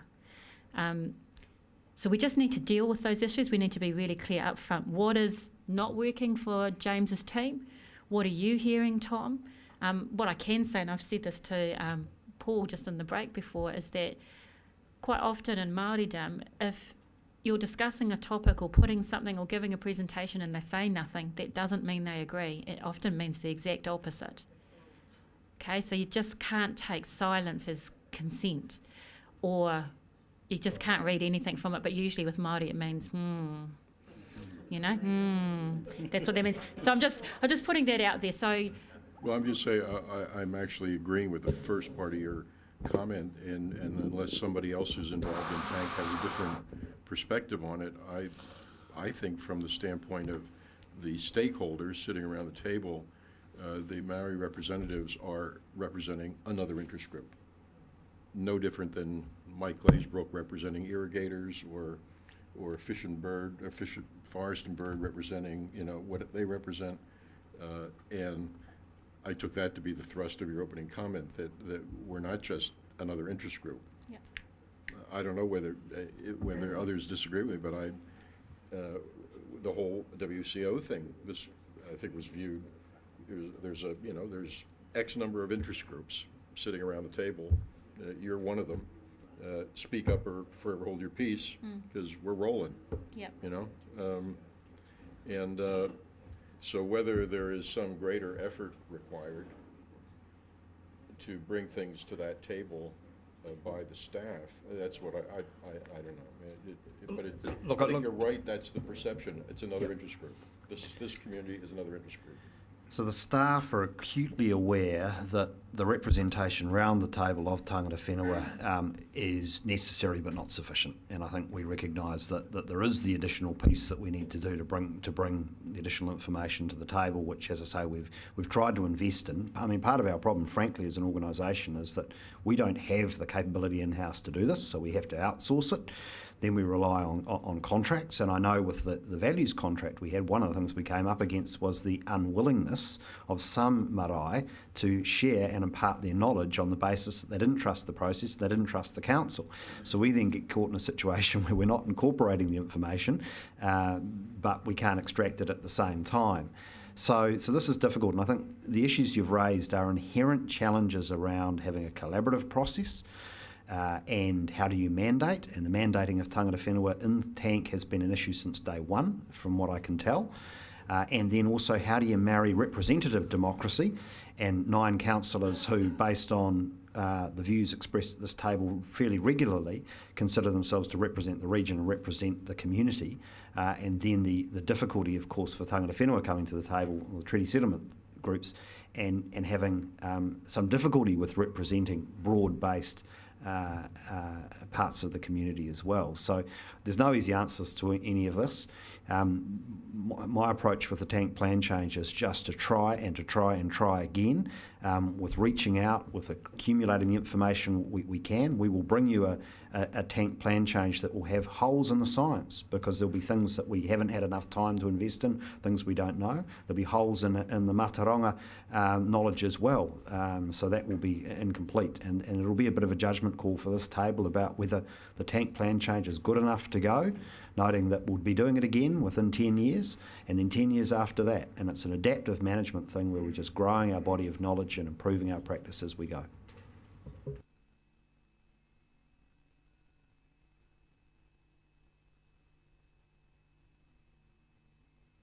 Just as the other person sitting around this table that's attended tank pretty regularly, Tom is 100% right, I'm sure, that the other stakeholders sitting around the tank table believe that the mana whenua representatives there speak for Māori and represent iwi values and so forth. Despite that, we're constantly reminded by some of them that iwi values fall off the table all the time during tank discussions. So there is an ongoing difficulty, and James is highly aware of it. However, if I read you what the RMA says, in achieving the purpose of this Act, all persons exercising functions and powers under it, in relation to the managing the use, etc., shall have particular regard to kaitiakitanga, the effort of stewardship, etc., etc., etc. So there's no doubt that there is a corresponding obligation on us to meet those things, and we can't just sit there and rely on the people around the table to do it for us. So in that sense, I 100% agree with you.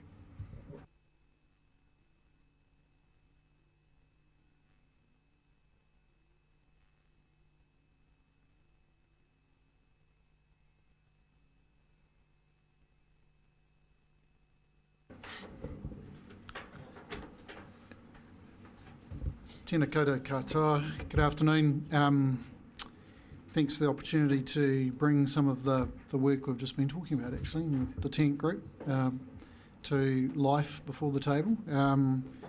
This is a bit of work that's probably the single most significant investment by council in science into information to inform the policy development, which is the groundwater modelling work that a team led by Dr. Jeff Smith have been undertaking for council, well, probably close to 3 years, over 3 years now. Includes our own in-house modelling capability, a significant collaborative effort with a range of Crown Research Institutes, universities, and independent consultants. So it's a big body of work. It's probably well in excess of $2 million worth of effort, but it's the most, I would argue, probably the single most important tool that the tank collaborative group is using in helping shape up policy for you to consider.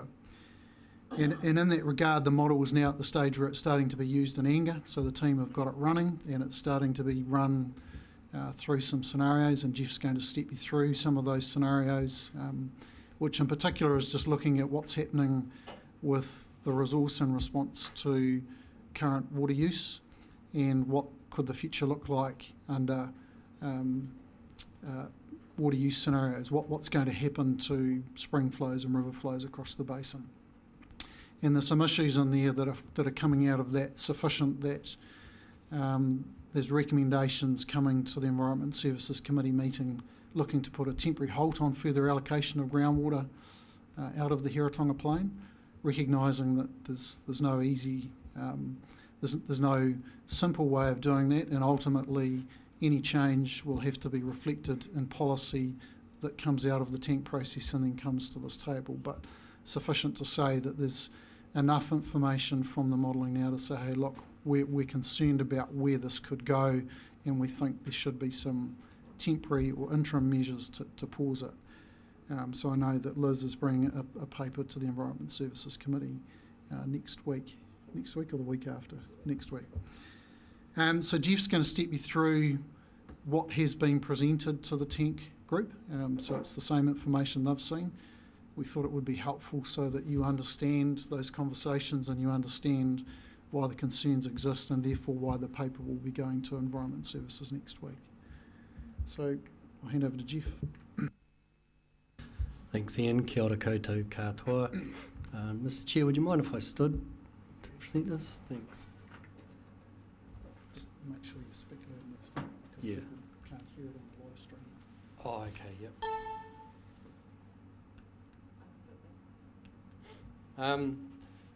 I will talk down here while I can then. So I'll start off running through the Heretaunga Plains groundwater resource just to describe it. I'm aware in particular Councillor Belford and Councillor Bevan are very familiar with this, having been involved in TANK, but I assume that other people aren't.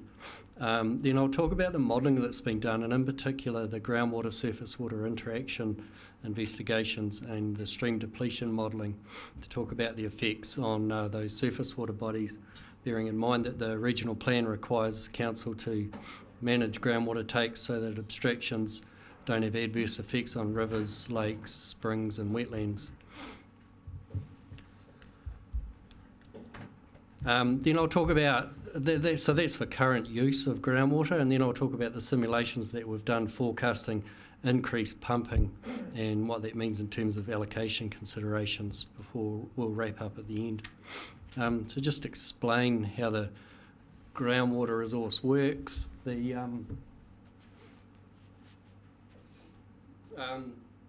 long periods of sea level rise and then recession have resulted in these fingers of gravel underneath the ground here in the Heretaunga Plains, interfingered with clay layers that confine it, and there's this big massive clay layer here that goes all the way up around Hastings, so that confines the groundwater from discharging to ground here.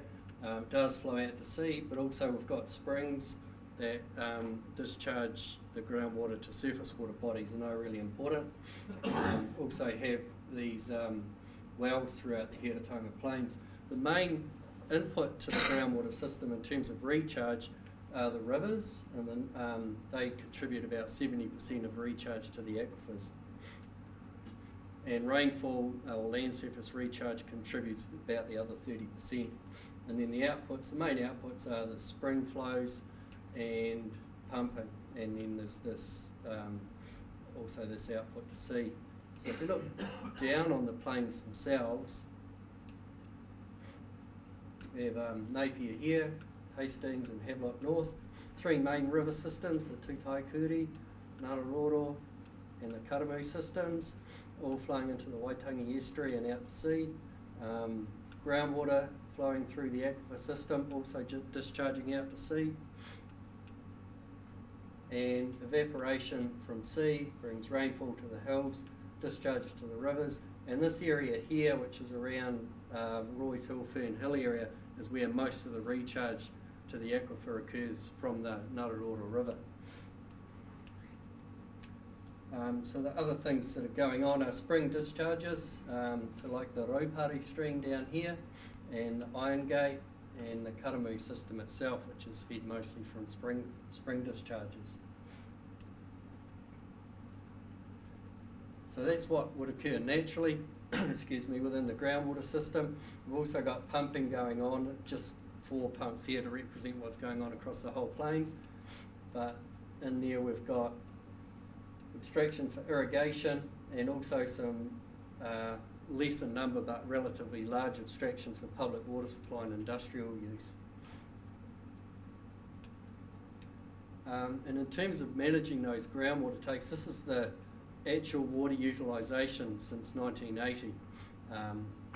We have down here, this is artificial recharge, the scheme that operated from the 1980s and was abandoned in 2008, so that's an input to the groundwater system. The rest of these are abstractions, and the bottom series of bars here is municipal water supplies, abstraction for public water supplies, which has remained fairly steady throughout the last however many years since 1980. And then there's industrial takes here, which increased steadily, but for the last 20 years they've been reasonably static. There's some small takes in there for frost protection, permitted domestic takes and stock water takes, but the main increase in abstraction over the years has been these irrigation takes which you can see there in the uppermost bars. And so over time, since 1980, there's been a gradual increase in abstraction from the groundwater system. So that in 2012-13, during that really dry summer period, there was about 90 million cubic metres abstracted during that year. So what we want to do is try and represent that with a groundwater model. And I'm not going to talk about the details of the model build, other than, as Ian said, there's been a tremendous amount of work over a long period of time involving significant resources invested in this model, which allows us to, within this groundwater domain here that we use for the groundwater model, to put all the inputs that go into the system, the rainfall, all the recharge and what have you, and then simulate the discharges to springs, discharges to pumping, and the offshore discharge. And so we can get a handle on what would happen under different management scenarios using the model. The only real alternative is to actually do it and then wait and see, but the consequences of that aren't that appealing. So throughout this presentation, I've just focused, in terms of groundwater levels themselves, which aren't the focus of the presentation. It's more about the surface water interaction, but I've used these three bores that are quite representative of what's going on within the aquifer system when we're looking at groundwater levels themselves. Bore 222 near the coast at Awatoto, and a couple up here in the sort of semi-confined area of the aquifer. And what we want to do is simulate the effects of abstraction throughout the whole plains and look at these bores as representative relatively what would happen to groundwater levels under current use and increased pumping, or if there's no pumping, which is what we've got here.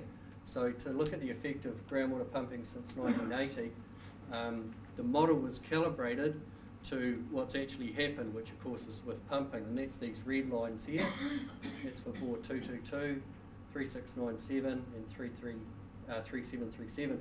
And you can see there's been a slight decline in groundwater levels over that period of time.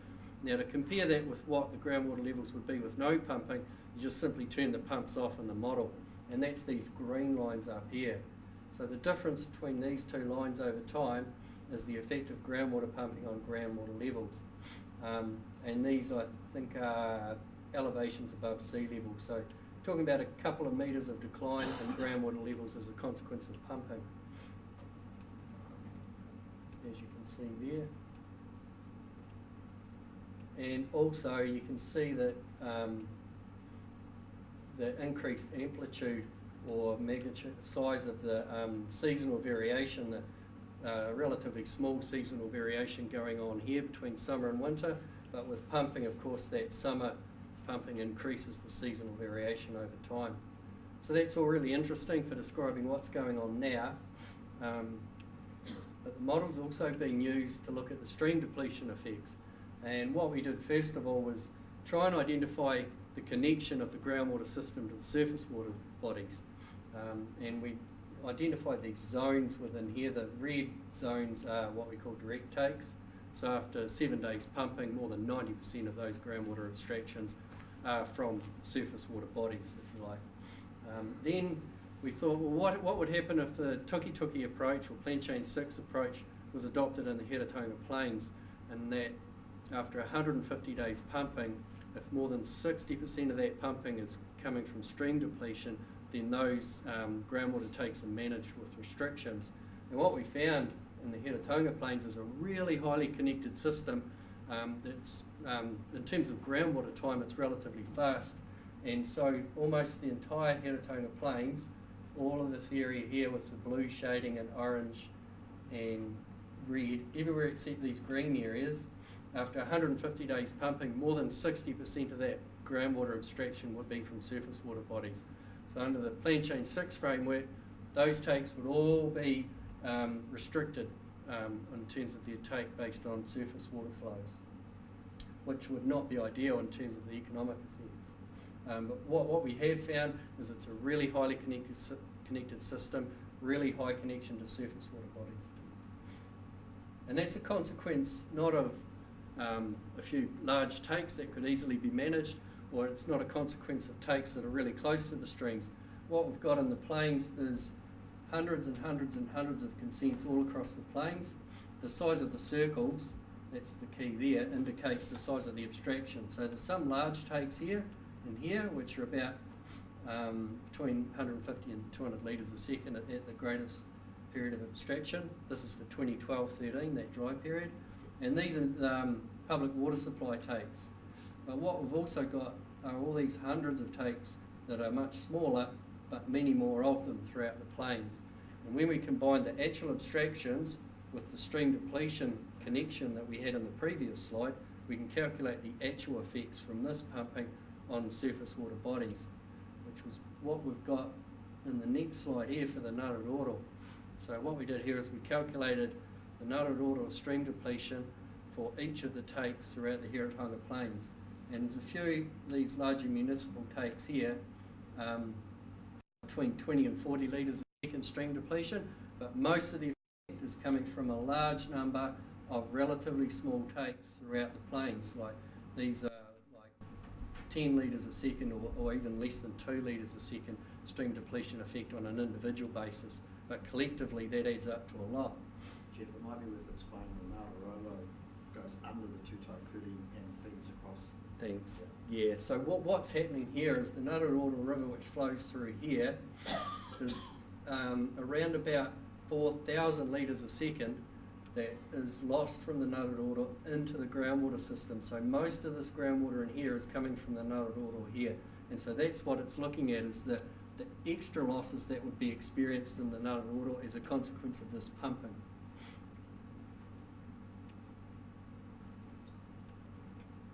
Just a question, for the groundwater that's been taken around Napier, is that coming out of the Takutai or the Esk? Actually believed to be mostly from Ngātaroto, based on the latest science. Still coming from Ngātaroto? Okay. Yeah, it's believed that the Takutai is perched. All right. Yeah. That's interesting. Yeah. Which is why the water conservation order becomes that much more significant to bring the nature as well. Absolutely. Need to tell Bill that, They've seen it, the staff know. Their water's coming from Hastings. Terrace the door. Next thing you know, you put a levy on it. I've come, that's a good idea. Yeah. So to quantify the total effect of all of those stream depleting groundwater takes, what we've done is we've used the model again. The red line here is the modelled loss of flow from the Ngātaroto, the total loss of flow to groundwater. And the green line, and that's with pumping, the green line is when we turned all the pumps off. So the difference between these two lines is the effect of the pumping on Ngātaroto flows. And we can plot that up in the next slide here, which shows it's for about the 7-year period prior to 2015. This is the total loss to the from the Ngātaroto River as a consequence of groundwater pumping. So the scale starts here at 500 litres a second, and this is 1,000 through here. So you can see in 2012-13, there's around about 1,200 litres a second flow loss caused by groundwater pumping in March 2013, which is a really significant amount. Jeff, is that simply because as the water table goes down, you're changing the head pressure on the river, and you want to suck in more into the bed of the Ngātaroto? Yeah, pretty much, yeah. Due to pressure differences in the confined aquifer and reduced head, yeah, that's exactly right. So that's the same plot again. So even though the effect of each individual take might be small, and when we assess each consent application on an individual basis, it might appear that it's a very small amount.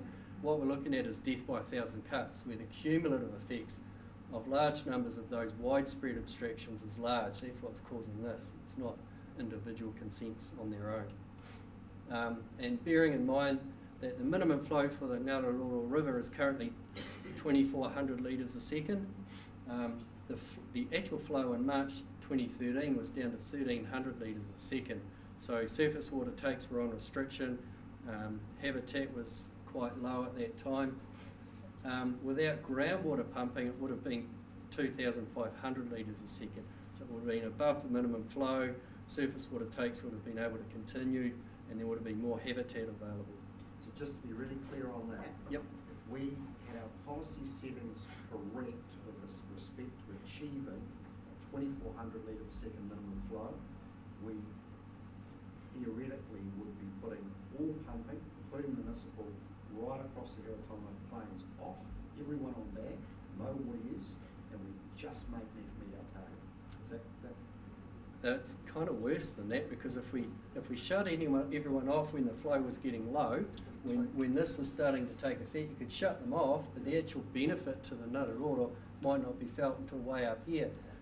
So it's a lag. So, yep, they might be causing this effect, but managing them by restrictions is really likely to be ineffective, not substantial enough, and not in time.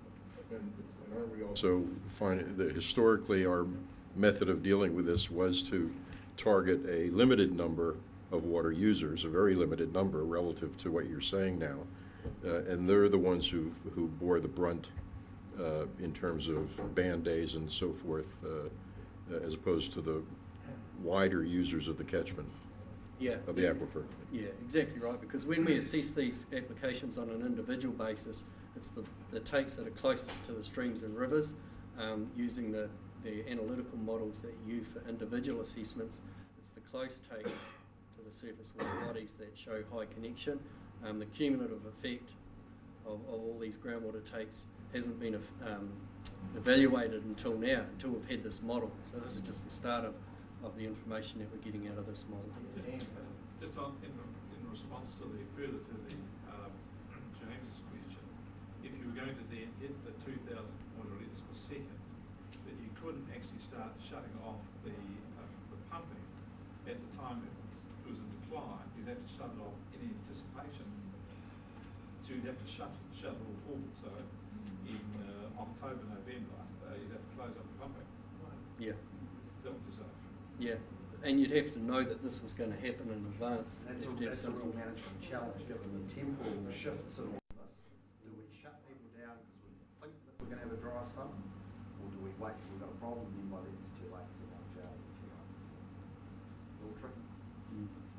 That's my point. But there are solutions, because Jeff's going to come to that shortly. Yeah, it's not the end of the story, but what the science is telling us that when the effects of groundwater abstraction are included, the Ngātaroa is over-allocated in terms of of meeting that policy under the regional plan for avoiding adverse effects on rivers and spring flows. And so habitat would be affected by these groundwater abstractions, and also the security of supply for surface water takes. So from that respect, it's regarded as over-allocated. Jeff, can I just ask on that last slide? Yep.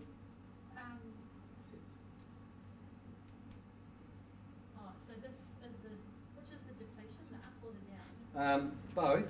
During winter, you've got about 500 litres a second depletion from Ngātaroa caused by pumping. So some takes carry on throughout the year, but during summer, when the irrigation takes kick in, then you're getting these greatest stream depletion effects.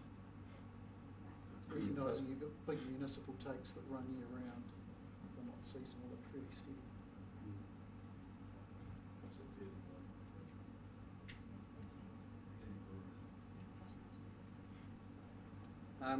So that's the Ngātaroa. We also modelled the effects on lowland stream flows. So this is for the Raupari. And again, we modelled with pumping and calibrated our model to these spring discharges here. And then we switched the pumps off in the model. And what you find without pumping, the spring discharges don't really go below about 550 litres a second. That's during the peak of summer. The winter discharges are reasonably similar, slightly less, but it's these summer, as you can see, the abstraction's increasing over time, and so is the summer discharge to the Raupari stream. And what we've got down there is the minimum flow of 300 litres a second being approached rapidly. And just in terms of that minimum flow, what happens when you get below that is you're getting less than 40% oxygen in the water, which has adverse effects on fish health. So that's what one of the main reasons for that minimum flow. And I'll just point out, I'm not going to show it here today in the interest of time, but we also model the Customary and Iron Gate streams, and already with current groundwater abstractions, the oxygen levels in those streams are falling below 40%, so there's effects on fish health already as a consequence of groundwater pumping. Can I just ask you, is Yep.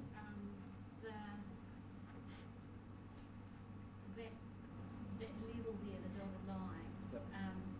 being the line below which adverse effects on fish health will be seen, are there, is that when they start, or is that when they get really bad? In that respect, it's a relatively arbitrary line. You wouldn't get absolutely no effects there and catastrophic effects there. It's just a level that's being decided that that's the flow that we need to keep as an absolute minimum in there to maintain 40% oxygen. Can you just explain what is the causal relationship between pumping and oxygen, dissolved oxygen in the water? So oxygen in the streams is driven in many ways by flow. So if you have more flow in there, you get more oxygen in the water.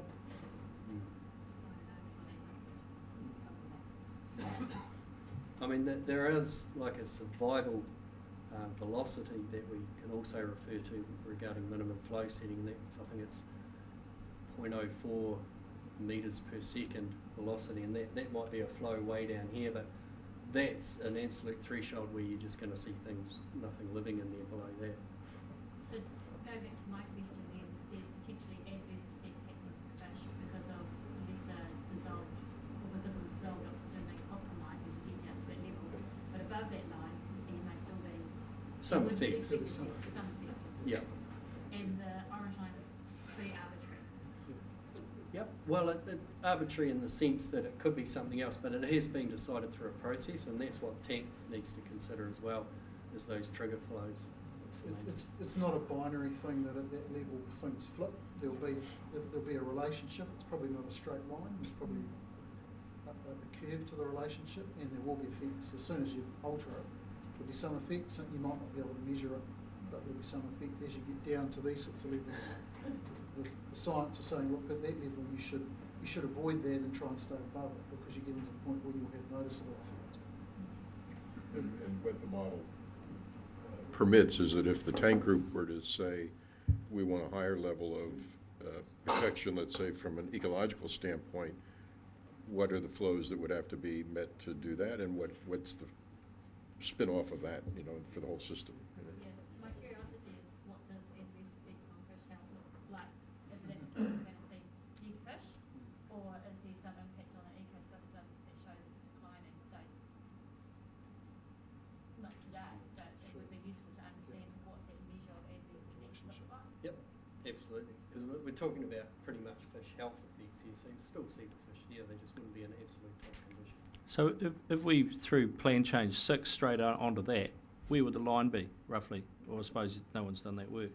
No. It was done in different ways. So change 6 flows. This is a bit of work that Dr. Wilding, one of our hydrologists, has developed. The stuff that was done on the Tuki is more traditional flow habitat modelling. Just on the effect of pumping on the triggers, we haven't actually turned off all the pumps, measured the flows of the water, then turned off all the irrigators, all the pumps across the Heretaunga plains, then measured what the effect was over 12 months, 2 years, 3 years. So this is a model, a theory. How confident can we be in its accuracy? We'll be doing uncertainty analysis once all the scenarios are run, but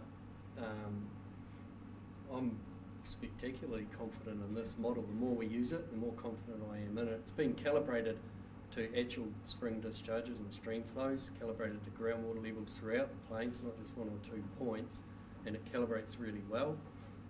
That was part of the extensive development. That's why it took so long and so many resources, was to get a really robust calibration for this that represents what we've got now really well, and then we can turn things off and on as we choose. So, yeah. What we have to understand and accept with the modelling is that no models will give you an absolute categorical, this is what to expect. It gives you a prediction, it's a predictive tool.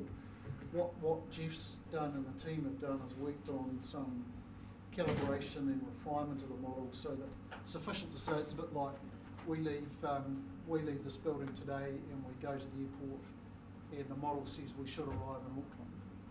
What we don't want to see is we will arrive in Wellington. It's not going to tell us that we're going to arrive at 24 Remuera Road. It's going to say you're going to get to Auckland. If it was telling us we were going to Wellington and we're in Auckland, we've got a problem. So it's giving you, it's in sort of this year, it's not giving you an absolute bet the house, take a mortgage out on this number.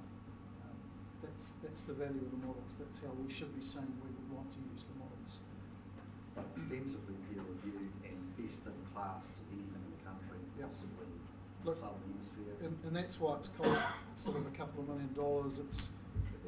It's so advanced and so refined. The only way we could get it to work effectively was using supercomputer space in Auckland. It's going through a significant process called PEST, which is about refinement, calibration, and honing this thing in on reality. So we couldn't have developed any better tool. There's not a better tool available to us today to help the team do its work. This is as good as we can deliver, and understand that yes, we just have to say, look, you need to understand the limitations and assumptions that do sit with the model, because all models have them, and it's about sort of the area of confidence we can have around a particular zone, rather than saying it's absolutely this point here, not this point over there. That's the value of the exercise. And there are limitations to it, but for this purpose, really confident. Just some applications you wouldn't want to use it, but for regional planning, it's a great tool. Where was it? Oh yeah, so that's what's happening currently with pumping and without pumping. Then we started moving into scenarios of forecasting what would happen if groundwater utilisation was increased. So as I said before, currently there's around 80 million cubic metres being abstracted during really dry years. The first thing that Pavel, our modeller, did was from 1980 out to 2120, he decided, let's have a look and see if we cap the utilisation as it is now, would there be a delay, a lag period like of several years or sometimes decades until we see the total effectiveness of those takes? And because it's such a highly connected system, it doesn't appear that that's the case. What Pavel did was took this 10-year period here and just repeated it over and over again into the future, and found that over time, really quickly, the system stabilises. That's sort of your average groundwater levels, and they're your summertime lows. So the system responds relatively quickly in terms of groundwater and stabilises. So any effects in terms of declining groundwater levels would be driven by increased extraction. And what we're seeing at the moment is what Pavel is calling a dynamic equilibrium. So it's an equilibrium that would change if pumping changed. And that's the big question. What would happen if pumping changed? Currently, as I said before, there's 90 million cubic metres a year being abstracted during a really dry year, but the actual allocation for groundwater is much bigger than that. This is the amount that's allocated in consents. It's around about twice of what's actually used. So there's a couple of questions for the tank group to consider here.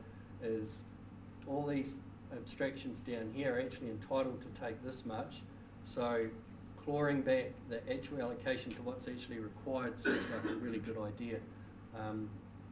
And the other thing is we're also seeing adverse effects on Ngātaroto and other waterways, surface water bodies, from this utilisation. So the thinking at the moment, as you would have seen in the press releases and what have you, is that we've probably reached a stage where we want to say, do we really want to allocate any more? Do we want more groundwater utilisation within the plains? And do we want to work on reducing this allocation to get it down to that level so that the effects won't get any worse than what they already are?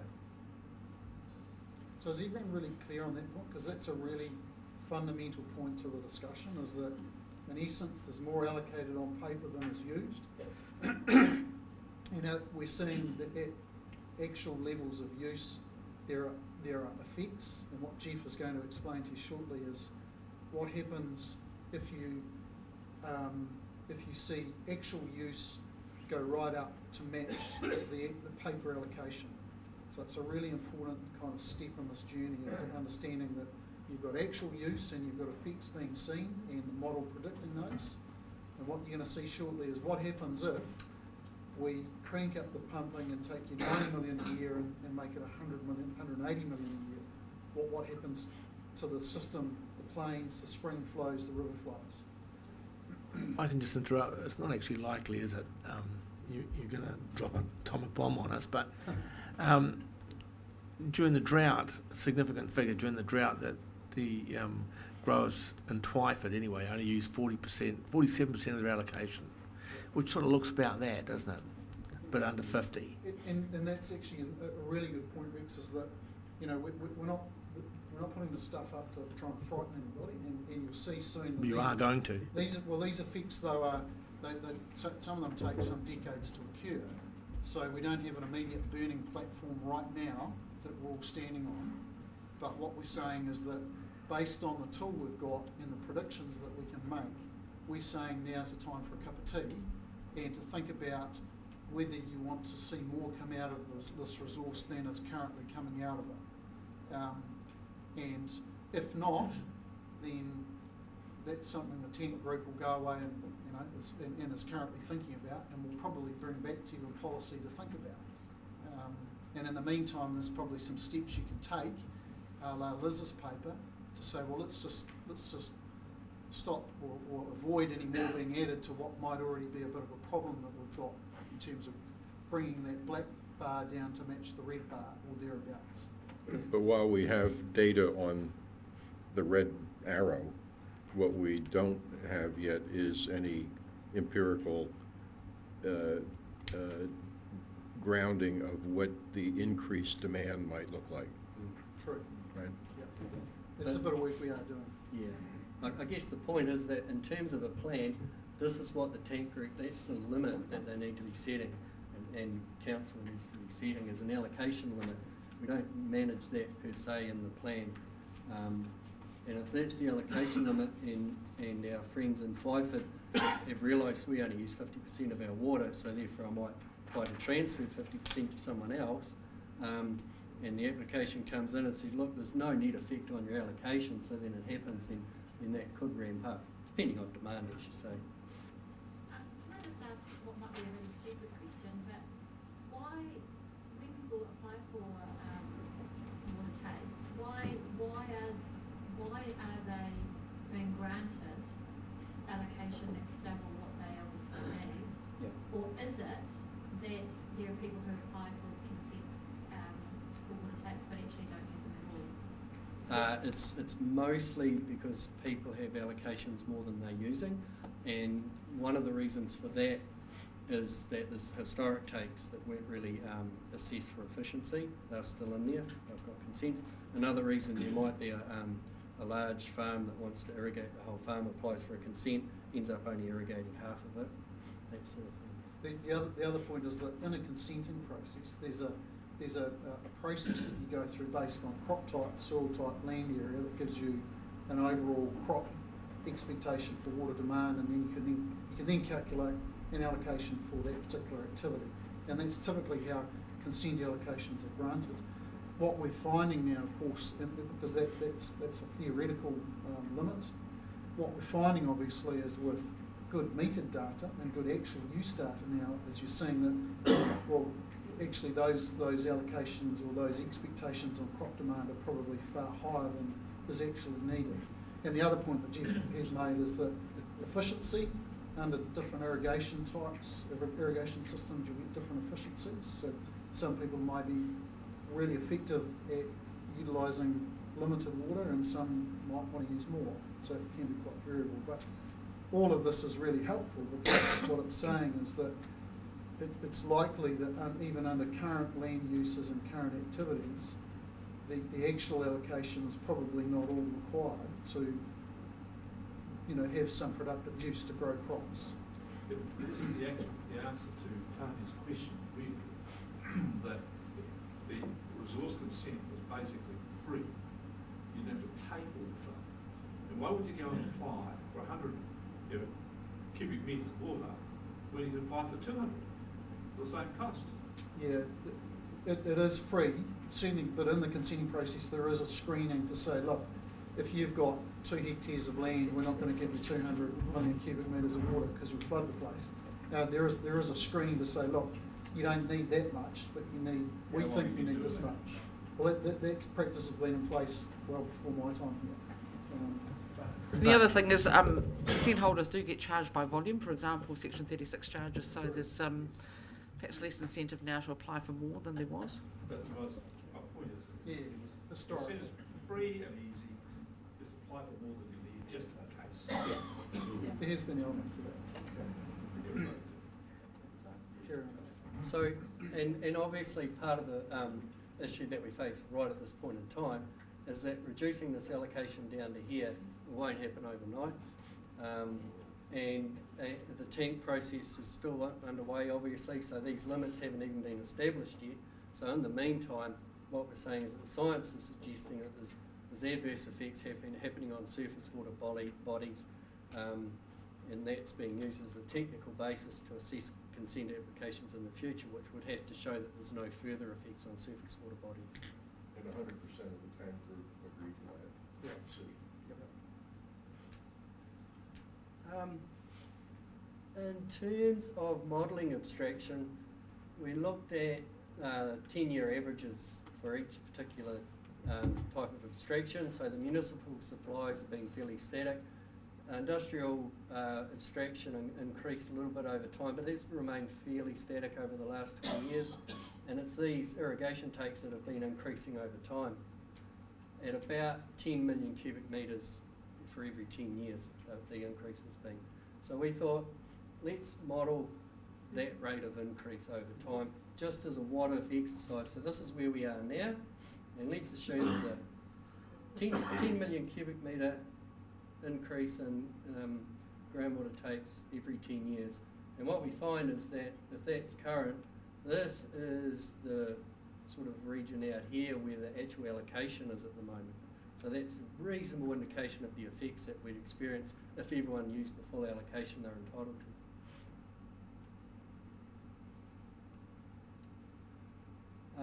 First of all, we looked at the effects on groundwater levels themselves. So going back to those 3 representative wells that we looked at, this is the groundwater levels under the current pumping scenario, and then we ran it into the future with that increased irrigation going on, and you can see further declines in groundwater levels, which is equal to about 35 centimetres for every 10% increase in groundwater abstraction, as a rule of thumb. But the main thing we were interested in is the impact on the stream flows in the Nararora River. And so this is, if we cap groundwater utilisation at exactly what it is now, then as I said before, it really quickly reaches an equilibrium and it stabilises at those levels over time. If groundwater pumping increased, then the effects on the stream discharges keeps increasing, obviously. So that for the Mangateriteri, for instance, by 2040 that would be going dry in summer, possibly even longer than that, because this is your zero flow along here. Nararora would be going dry during summer in about 30 years' time. Oops. And even the Raupari would be going dry. This is around the time here of current allocation, when current allocation is being abstracted. So there'd be massive effects on the Raupari as well. We also looked at, as Ian said before, we can use the model to look at different percentage increases or decreases in the abstraction. So tank group might not settle on what's currently being abstracted. There might be, for instance, a 10% increase in its abstraction might be acceptable, or it might be desired to decrease abstraction, what that's happening currently, by 10%. So we plotted those scenarios. This is minus 40% out here and 100% more, or twice the take that's currently being taken. The effects on the Iron Gate, Karamu, Kariwariwa, Tutaikuru, Waimate, Raupari and Mangateriteri. And so this is the current discharges to streams here, and you can see over time that's the level of decrease you get in the stream flows over time. For different percentage increases, so that's 20% more, 10% more, 20%, 30, 40, out to 100%. So tank group's got some options to consider there in terms of effects on stream flows.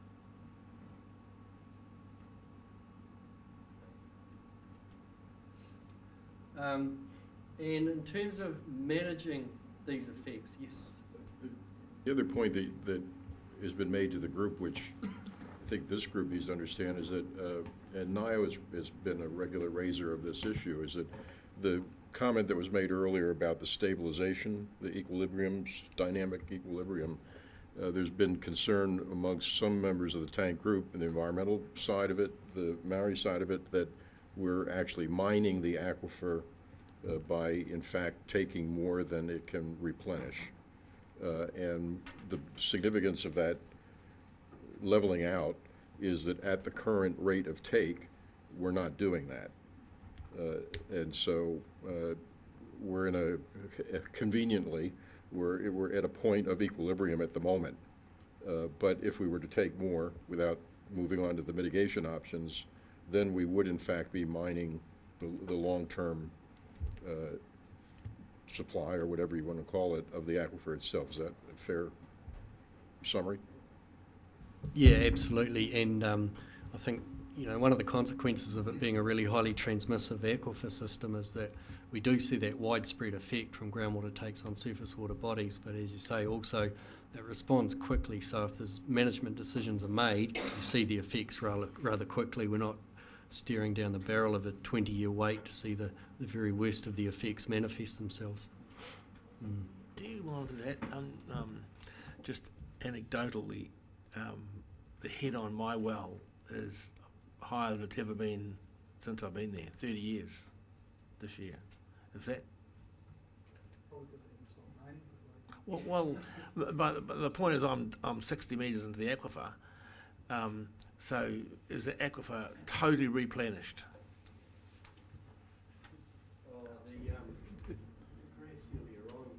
I was going to say, so we probably could tell you that right now, but we could, in our groundwater level monitoring, we will certainly understand what's happening with groundwater levels at the moment, and that coupled with, look, I'm just responding, and I wasn't being flippant because we have had quite a wet winter. No. So it could well be just that actually.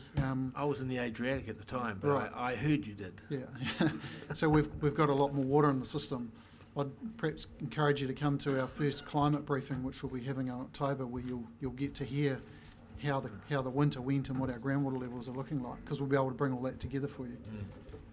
So just a follow-on question from that. Just a follow-on question that which I don't really understand. So what you talk about dynamic equilibrium, but it's at a slightly lower level than it was 20 years ago or whatever. So the aquifer, if you draw more water out of the aquifer, it does drop a little bit lower, summer and winter, right? So you draw out in summer and it drops a little bit lower, but it never quite recovers to the same level it was 20 years earlier. And I don't understand why. If you get a really wet winter and you've got loads and loads and loads of water running down the Nararora, which is what we've had this year, why would it not go back to a higher level than it was with all that extra water available? Is it just that there's a limitation to the amount of water that can be recharged regardless of how wet it is? Yep, good questions. And I think the term dynamic equilibrium means that we are seeing variation through the seasons, but in general it stabilises. But you can see in this graph here, the green lines of course are no pumping, and then the red lines. So you can see in winter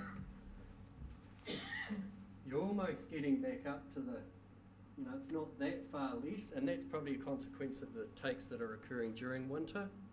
Remembering that there's, like, for the Nararora, 500 litres a second stream depletion is occurring during winter as a consequence of those takes.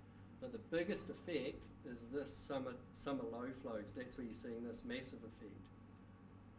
So they're the ones we want to focus on. So Rex, while your bore might be really high at the moment, you know, your red line might have come up to here or something if this was groundwater level, and with no pumping it might be up here. During summer that might be a completely different story. No, I can see that. We're dealing with a problem over a 3-month period, really. But my point, and I think Peter's point, is in a really wet season like we've had now, does the aquifer entirely recover over the winter? And if Yep, you can see here, these red ones, it's almost recovering up to what it was back down there, yeah, which is a dry winter. So it won't fully recover, but yeah, you get a good level of recovery during winter. so effectively it's a dam, isn't it? That when we hit it in those 3 months of the summer, we are affecting the streams and the river. So, it usually recovers, so we're not mining it, we're taking from it, and we've got to find ways of firstly improving our water use, and I've got a question on that one, but maybe not for you, and of managing our streams and rivers during those 3 months. That's a really good segue into the rest of my talk. If I could just show what the what the options that Tank Group has at the moment. As Rex just said, the groundwater resource is a store of water, and that way it is like a dam storage system, if you like. And we do have options for increasing the inflow to that, of course, and also managing the outflow. So these are the mitigation options. We've got these abstractions for irrigation and public water supply and industrial use that are having effects on streams and rivers that need managing. And one of those ways of banning them and putting restrictions on during dry periods isn't going to work is augmentation of streams. So taking water from the groundwater system and pumping it directly into the streams during those periods of low flow. And we've modelled a bunch of scenarios in that respect, and Tank Group's been considering those, and as a water augmentation working group has been established to pull all these together. It's just too much to work through during full stakeholder meetings. And during those periods, groundwater takes can continue without restrictions because the minimum flows are maintained by augmentation. Other options include managed aquifer recharge, which is what we were just talking about before, where you treat it like a dam storage scheme, if you like.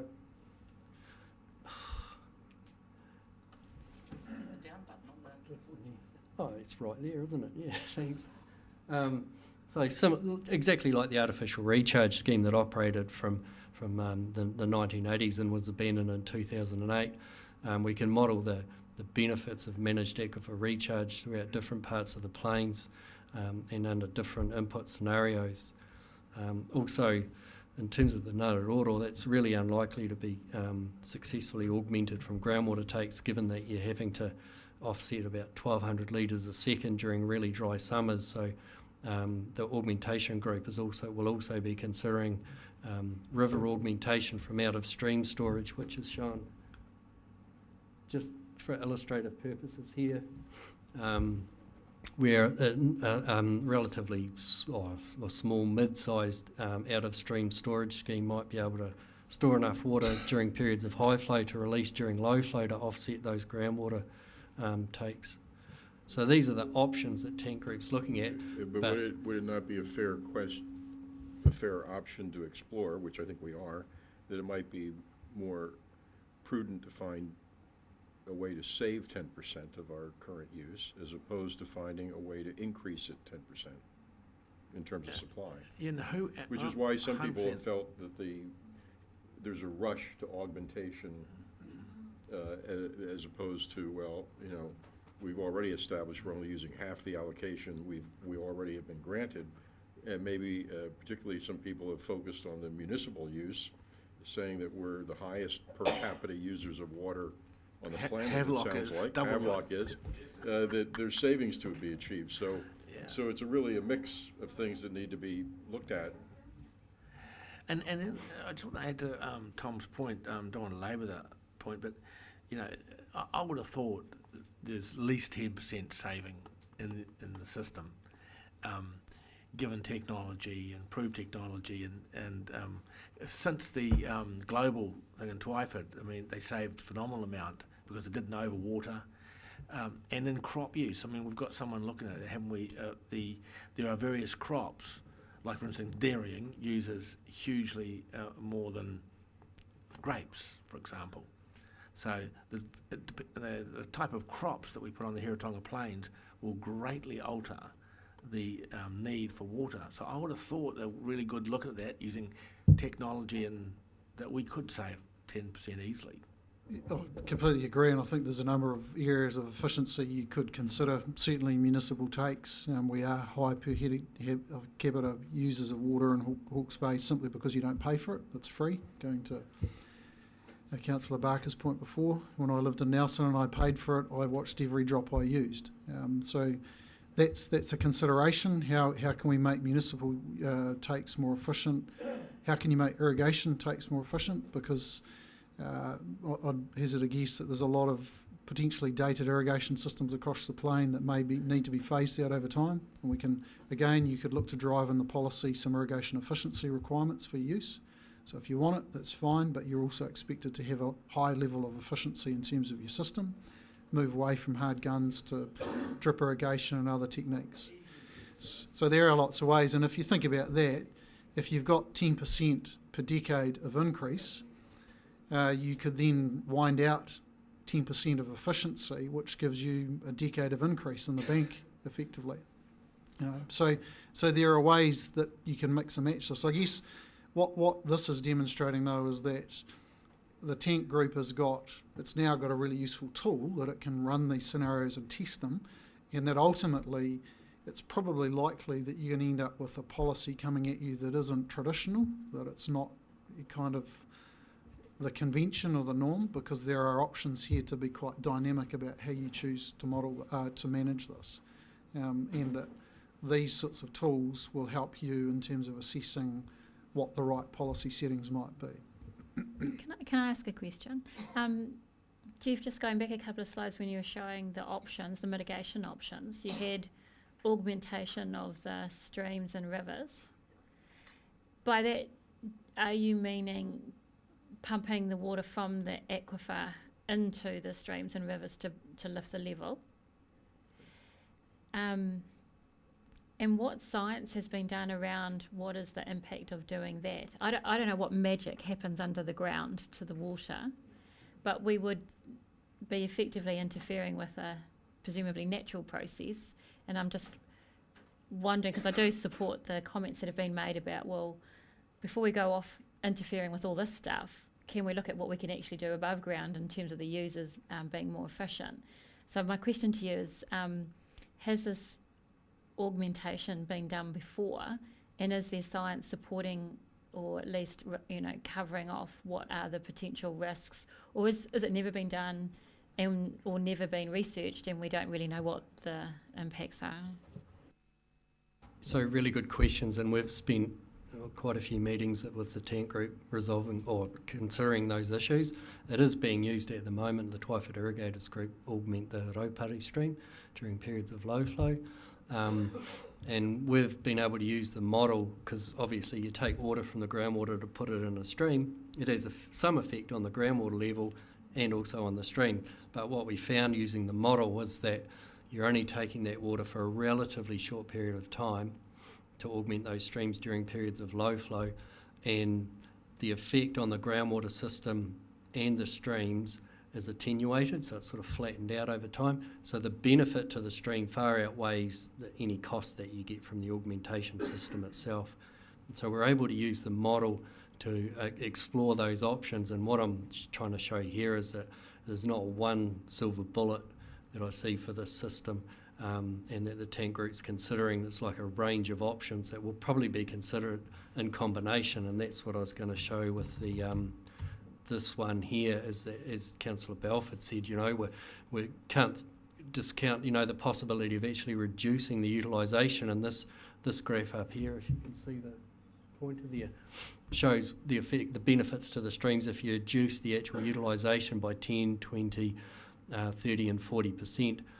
That wouldn't offset all of the effects of groundwater takes, because obviously some's happening, but it could mean that augmentation's more effective or less costly, or it just might be an option that the Tank Group chooses to go with.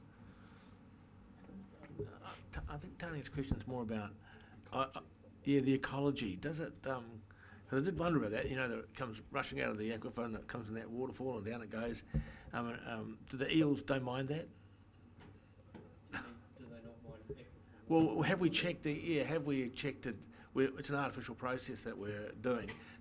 Does it affect the aquaculture So habitat? I could probably help with that, because in the Twyford application, that's a bit of work they had to do ahead of getting the because they need a resource consent for the augmentation. So they did that work.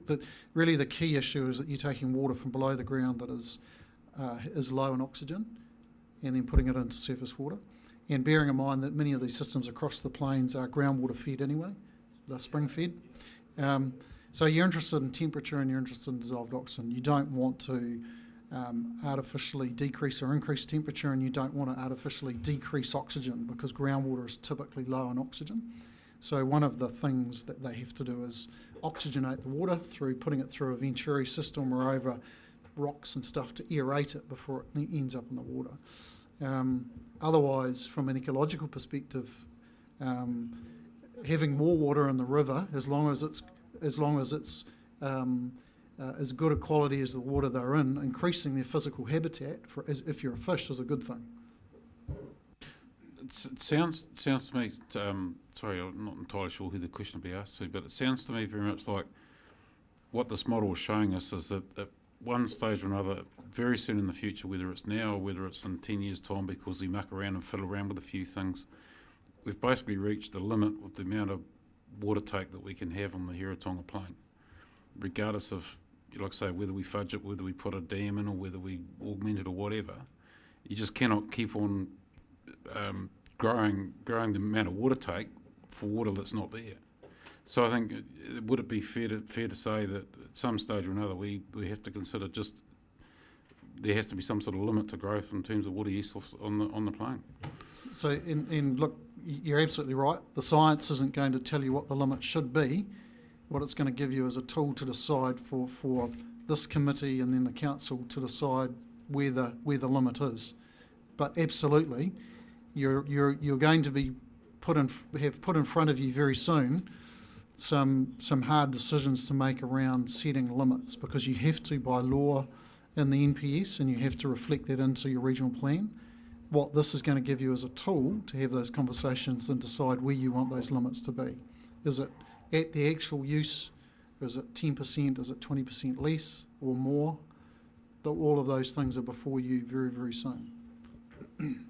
Also, just to pick up on the point I think was alluded to, we've got a liability for twice the amount of water in the system we can currently cope with.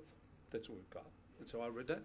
In a business decision, if the bank manager rings you up and said your overdraft limit, and the kids have got the credit cards out there and have only spent half what's on the credit card, are you going to leave them with the credit card with double amount on and just hope that they don't spend any more? Or are you going to call the credit cards and say, you're at the limit? I think that's the... Sorry? That's I think we're at. We're at a really, I think we're at a really challenging decision here. And the last thing I'd say is, I never thought tank was going to be quite this interesting. Even worse than that, Rick. It's even worse than that. They're at half their overdraft limit, and you're going to say, sorry, we told you that before, but it's not the case. Just another follow-up question, Jeff.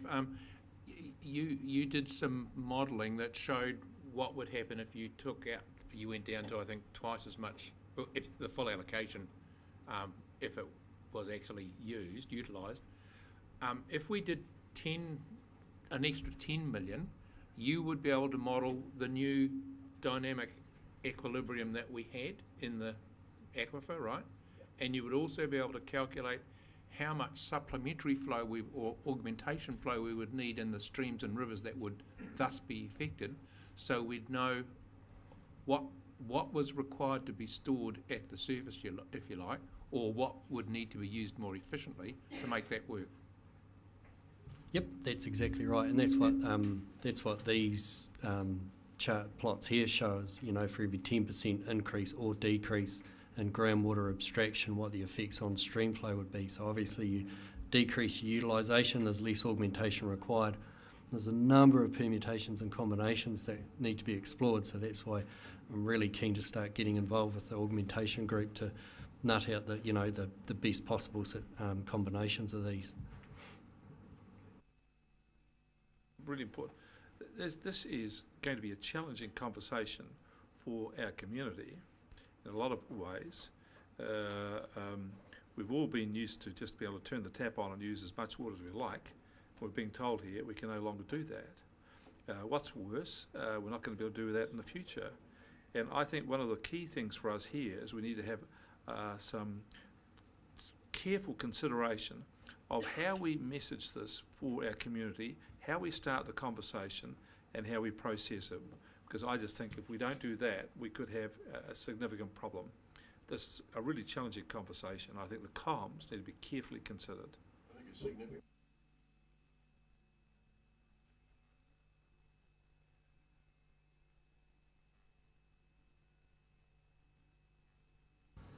I might just wrap up the presentation then, just to summarise what we've talked about, is that the groundwater pumping has been increasing during the last 30 years, and that the groundwater levels, the model's shown us that the groundwater levels and spring flows in the aquifer system have declined due to that increased pumping. Ngātaroto River in particular has been affected by the cumulative effects of pumping throughout the Heretaunga plains in terms of security of supply for existing groundwater users and habitat availability, ecosystems and what have you. And I guess the message is from the science that increased utilisation of the groundwater resource will have further negative consequences for flows in the river and the lowland streams themselves. So when the groundwater takes are considered in conjunction with the existing surface water takes, it's probably fair to say that Ngātaroto River is already over-allocated in terms of those adverse effects.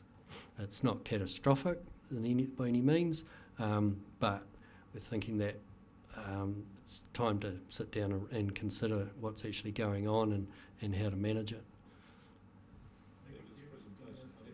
Oh, thanks. Thank you, Jeff has given us a lot to digest here. Good information, and we appreciate you being here. Yeah, we want to move you out of here because we've got another item to get on with. And thank you very much.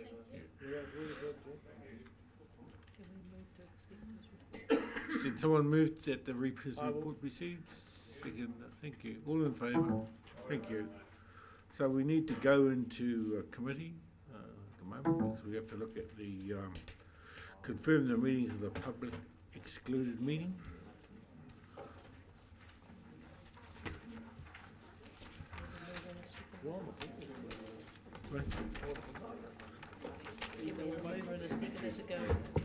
Oh, we need a move and a second to go into committee. I'm happy to move, Chair, into public excluded. Okay.